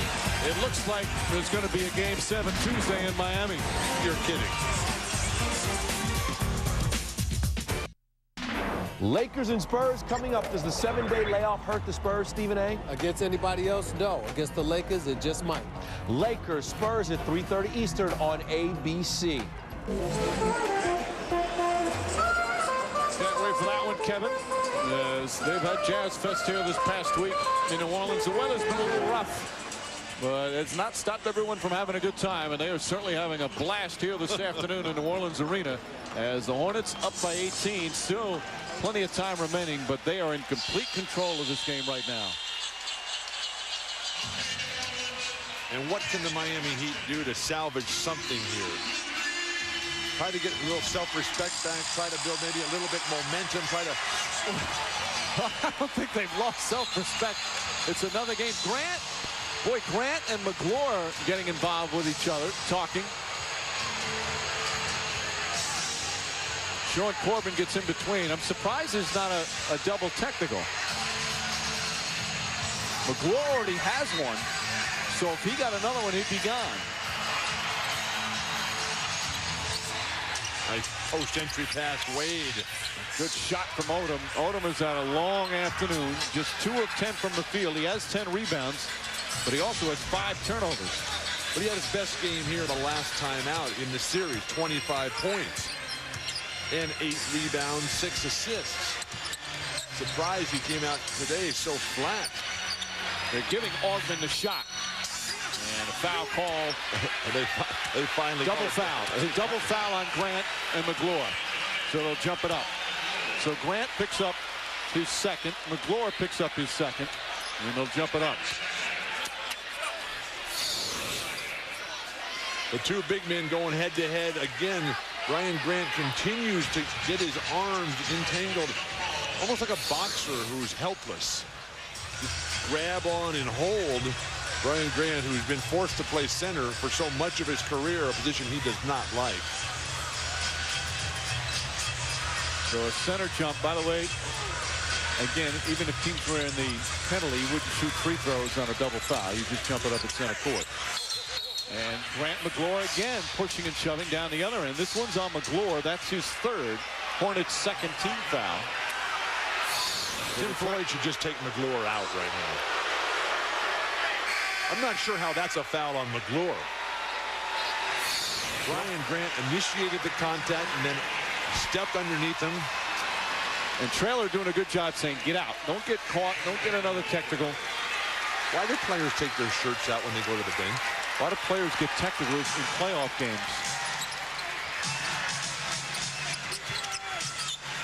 Wade falls down. Augment pokes it away. Ball still loose. Grant kicks it. So it's New Orleans ball. The referees just need to keep this game going. If it stops too many more times, something bad is bound to happen. Again, if you're just tuning in, we've had two officials for most of this game. Early in the first half, Joey Crawford tore his plantar fascia in his foot, and he had to leave. Wesley and Grant the rebound. I love the double screen of the big guys freeing up the hot shooter coming to the ball to his strong hand in the right. I'm going to do that more. Odom, pretty move, can't finish. And Baron Davis pulls in the rebound. Davis with 13 points, 12 assists, and 4 boards. They'll look at that 13 points and say, well, Baron did nothing today. Nothing could be further from the truth. Nice. Traylor fouled hard by Grant, and Tractor Traylor will shoot 2. P.J. Brown handles that top swing position so well. No wonder the San Antonio Spurs wanted him. But he signed a 4-year, $32 million deal to stay here in New Orleans, and Tim Floyd and the rest of the Hornets pretty happy about that.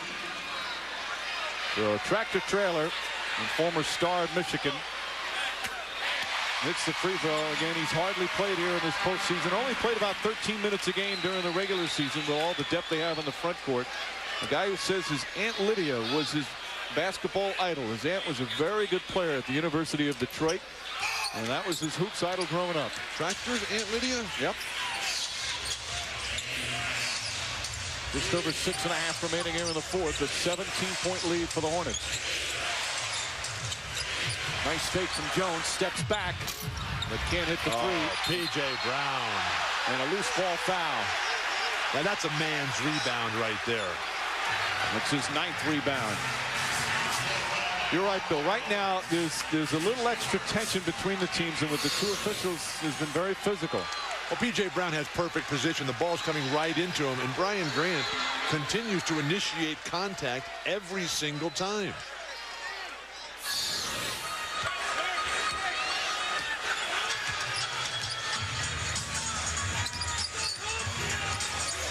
Davis played playmaker in the first half. Shot the ball and scored a lot in the third quarter. He's back to being a playmaker here in the fourth. Shot clock winding down. They're trying to get to that double screen. That was about as poor of a sequence as you can have. Yeah, it's just too much dribbling. Oh, for a team that's been in control from the outset, the offensive rhythm that they're in, one guy pounding it, everybody else looking at him saying, when are you going to give it up? We're midway through the fourth. The Heat will need some kind of comeback to clinch this series. More than a comeback, they're going to need a collapse by New Orleans. Odom hits a 3. So Odom quiet most of the night offensively with a couple of buckets here in the fourth, and it's back to 14. 3 for 12 won't get it done for Lamar Odom.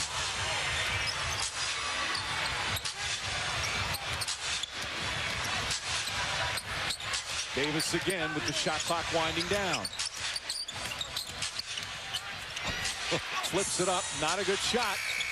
And a 24-second violation. That's 2 in a row. He over-dribbled. This is a traveling violation as well that was uncalled. Stanley Cup playoffs continue at 4 Eastern on ESPN as the Flyers host the Maple Leafs. Game 5 of the Eastern Conference Semis. ESPN's conference semifinal available in high definition on ESPN HD. Call your cable operator, DirecTV, or Dish Network today.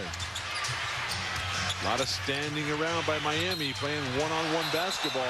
Oh, a technical foul on Traylor. First the personal, and he's been thrown out of the game. Oh, this is ridiculous. How do you get yourself involved in that? Your team is up by 14.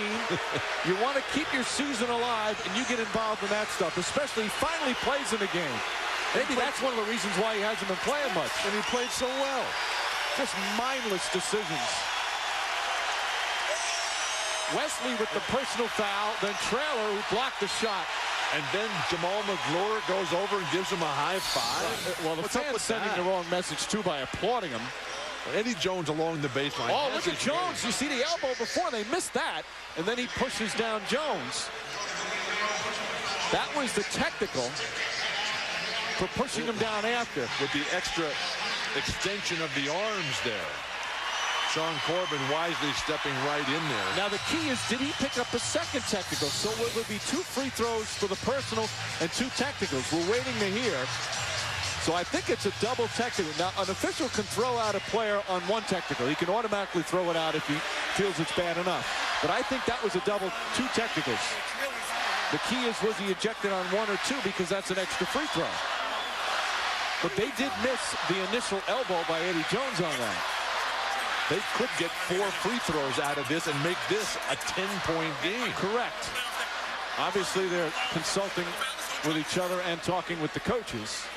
As we've said several times, if you're just joining us, Joey Crawford is not here. He hurt his foot, tore his plantar fascia early in the first half, so these two have done it. Now, Sean Corbin's going to come over and tell us exactly what happened.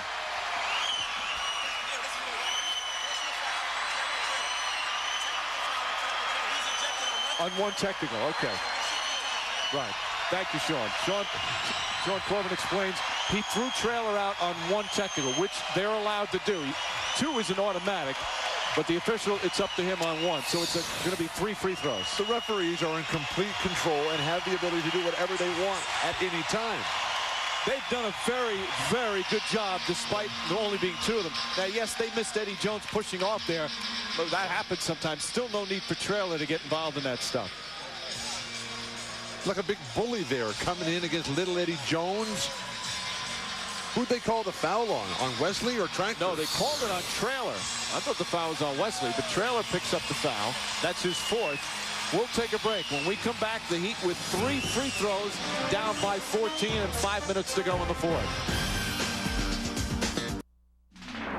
Shaquille O'Neal getting set. Spurs and Lakers on the way, Stephen A. The Diesel. That's who I'm looking at. The most dominant force in the game today. That game's coming up on ABC. Guys. Kevin, thank you. 5:11 remaining 4th quarter. New Orleans has been in control, but players losing control of their emotions.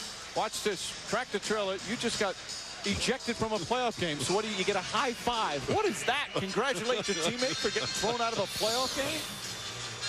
Now Jamal McGlure, who's been involved in a lot of these altercations himself today. The technical fouls in the last 2 games, just inexcusable. Doc Rivers, who's going to be doing that Lakers-Spurs game, by the way, on ABC, he's always killing me saying I'm too harsh on the technicals, that sometimes the emotions get, and I understand that. But to have so many technicals in a playoff game, in an elimination game, it's just mindless. Now, after the technical free throw, this is from the personal foul, and they can cut it to an 11-point game with 5:11 remaining. Austin got thrown out in game 5 for 2 technicals.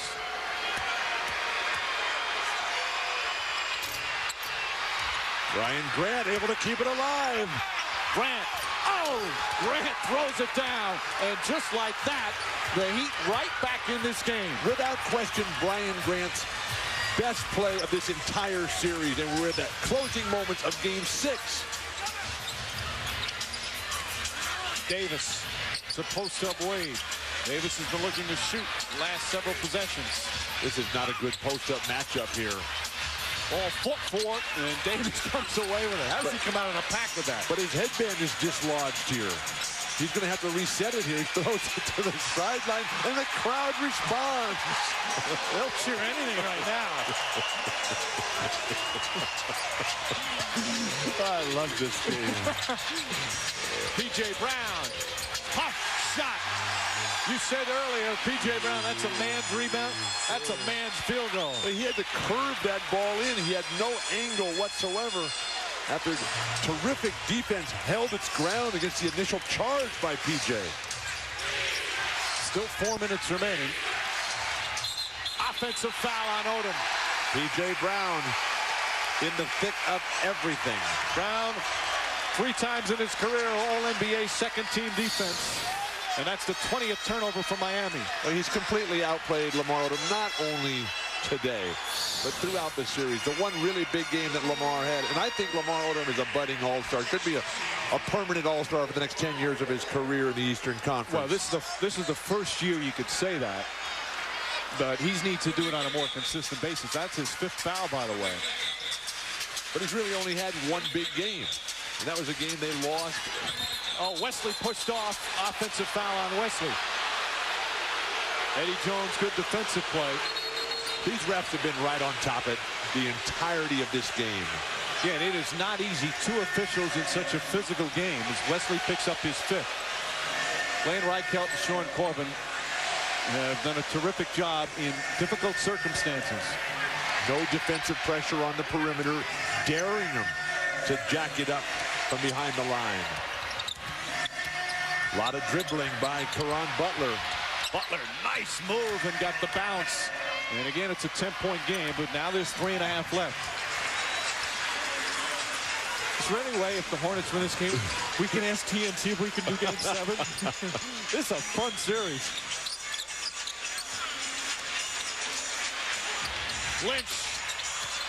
Lynch, who started so strong, set the tempo. Been unable to continue it. Hasn't really needed to come up with much. How about Wade? And it's an 8-point game. This is the closest they've been here in the 4th quarter. Had trailed by as many as 18 in the period. The Hornets trying to hang on. Great defense, Eddie Jones. Last touch by Odom. 12 left on the shot clock. A 13-3 run right now by the Heat. They have shown resiliency throughout this series. If you're Miami, keep New Orleans trapped in this left corner over here. Force everything right back that way. You got the shot clock as your ally. Odom. Oh, they let him out. Want to take the ball out of Davis's hands. P.J. Brown. Looked like there was contact there. They might have missed one there. Eddie Jones had the 3 and hesitated because of Wesley's good defense. They don't need to shoot 3s. Ball knocked out of bounds, 13 on the clock. They're not making their 3s. Why would they start taking more? They're 4 for 14 on the afternoon. The Heat still have 1 timeout remaining. I'd go to the hoop. Referee's bound to call something after letting the last one go. Wade. P.J. Brown's help defense forced that turnover. And Davis draws the foul down the other end. Odom is fouled out of the game. Tell you what, though, Davis should have passed there. He had an open teammate. Odom frustrated. Fouls out on a rough afternoon. 3 of 12 from the field. 5 turnovers. He did have 11 rebounds, but he's done. Lamar Odom, who's had that chronic bad wrist, takes the tape off and the support. He's had a career year. It's been such a terrific season for him. His first year in Miami after 4 up and down years in L.A. And enjoying it.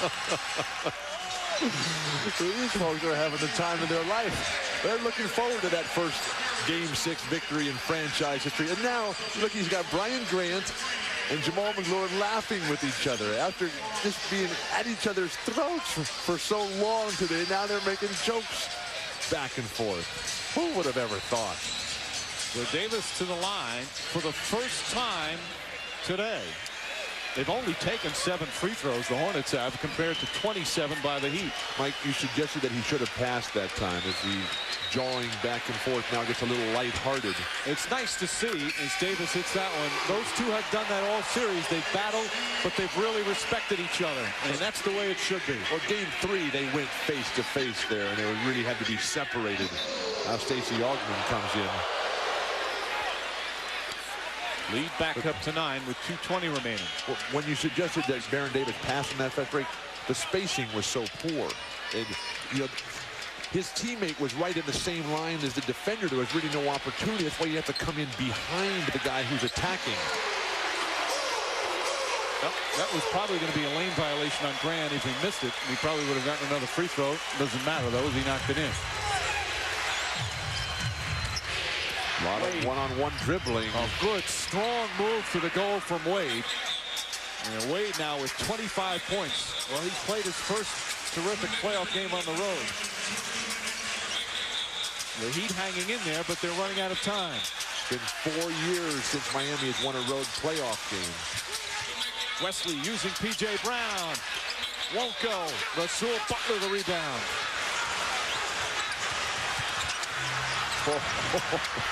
Blocked by Davis.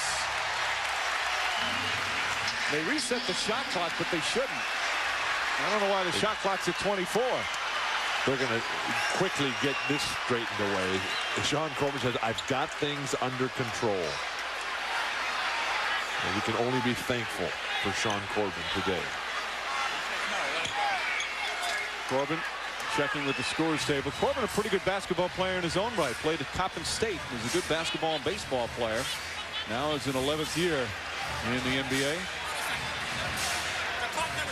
So where's Coppin State? The clock never started, he said. It's in Baltimore. Thank you.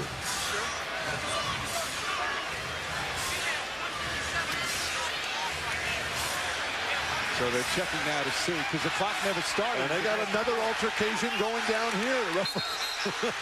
Here's the problem with only 2 refs. I'm sorry, but I just can't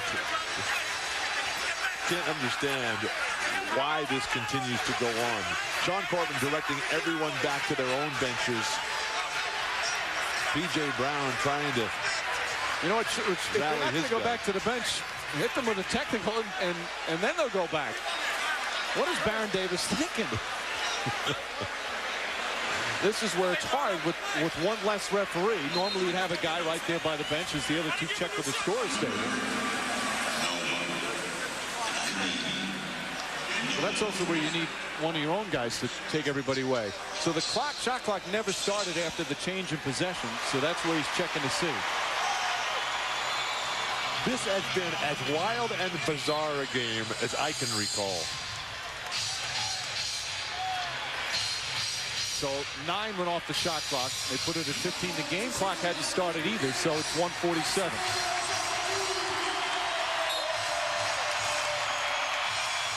Nice pressure on the ball by Lynch. That should be a traveling violation on Caron Butler on the inbound. Almost a 5-second as well. Butler trying to find room, and one. Butler with a chance for a 3-point play. And Lynch is right in Sean Corbin's face. It's a 6-point game with 1:41 remaining. The Hornets were up by 18 earlier in the period.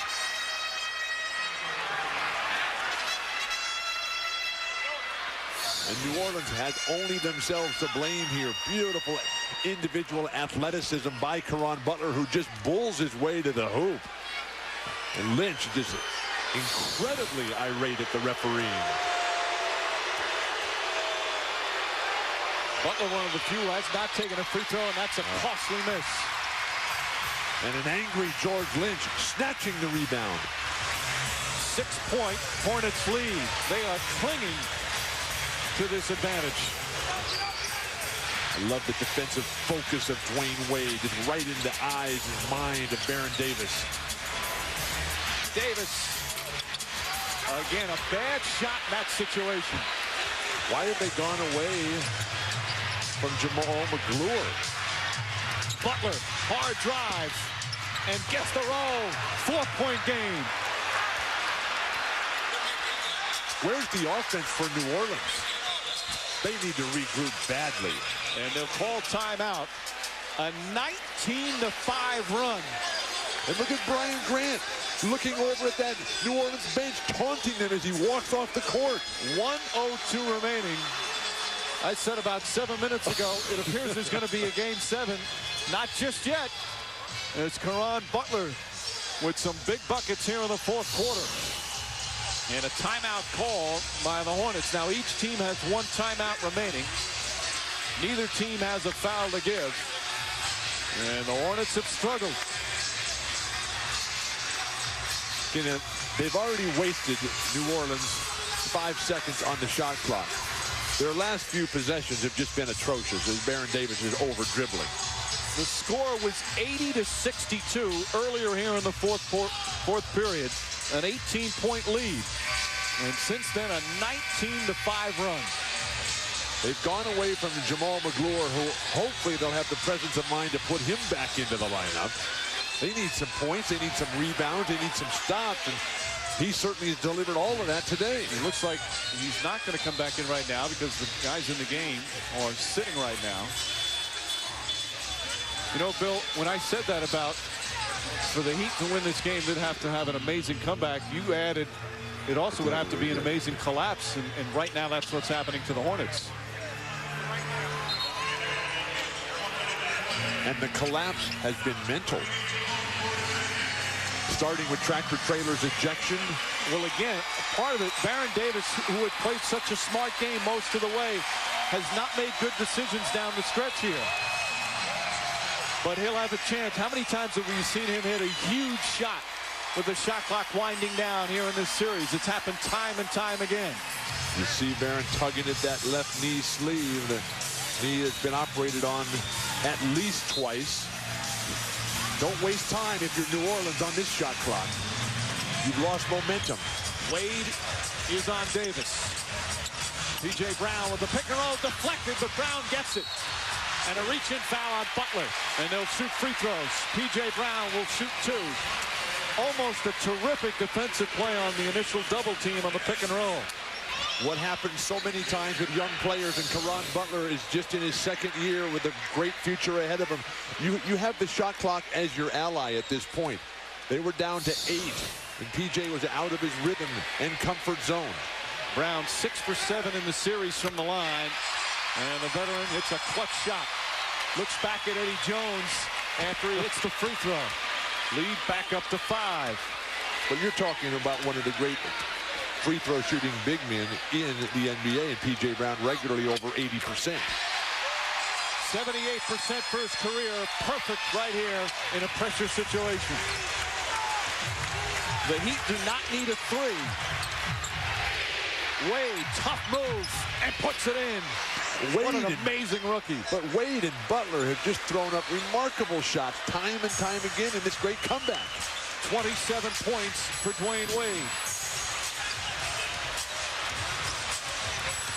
They try and get it in Davis's hands. The Heat have been trying to get it out of his hands. Davis. Lynch. Won't go. Ortman, the huge offensive rebound. They got a foul right now. They have to foul. Foul right now. And they foul Wesley. Stacey Ortman with the huge offensive rebound. And even Bob Pettit is standing here at the New Orleans Arena.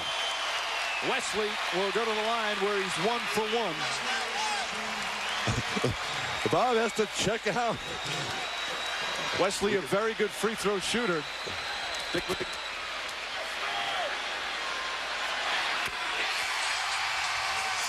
Clutch free throws here from the Hornets.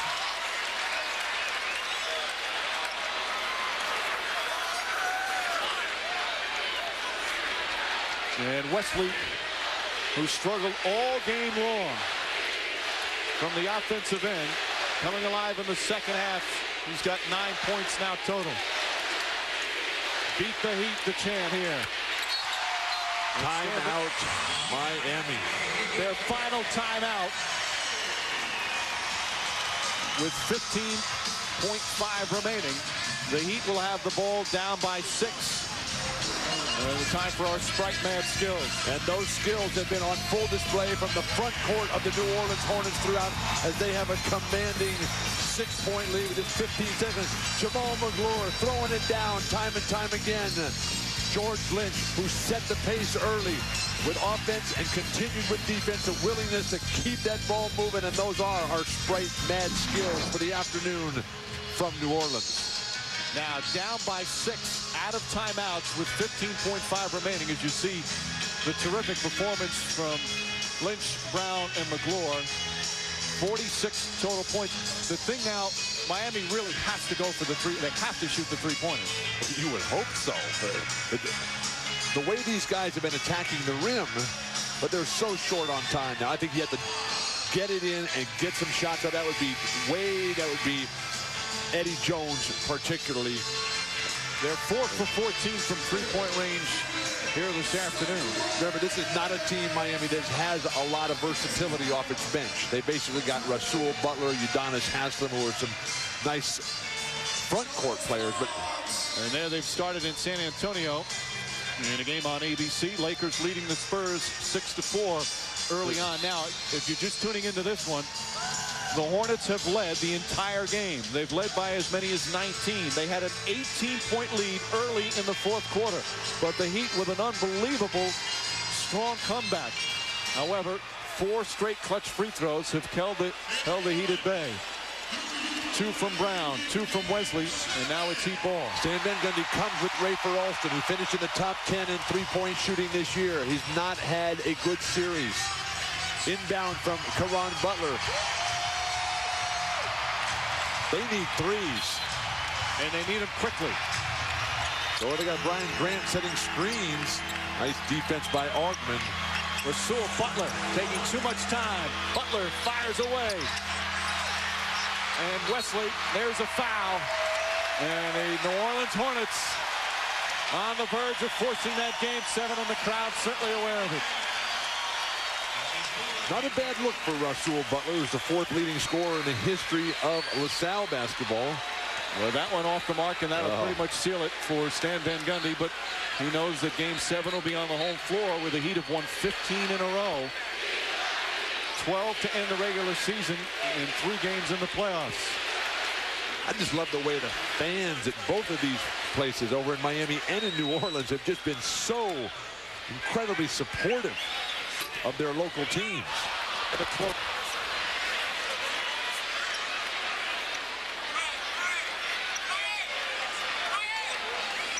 David Wesley and the New Orleans Hornets nearly blew an 18-point lead. It was cut to 4, but they will hold on, survive for another game. This is both free throws. Lynch deflects it. Need a quick 3. Eddie Jones. Davis got a hand on it. Game 7 coming up Tuesday night in Miami.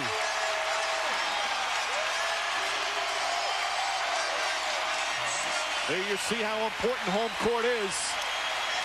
Only 1 game separated these 2 teams during the regular season, but that 1 game will have that Game 7 in Miami. A wire-to-wire victory for New Orleans, although they had their scares here in the fourth quarter, but they survived. Final score, Hornets 89, Heat 83. You can flip over to ABC for the Lakers and Spurs coming up next as well on ESPN. Stay tuned. For Bill Walton and our entire crew, this is Mike Green. So long from New Orleans.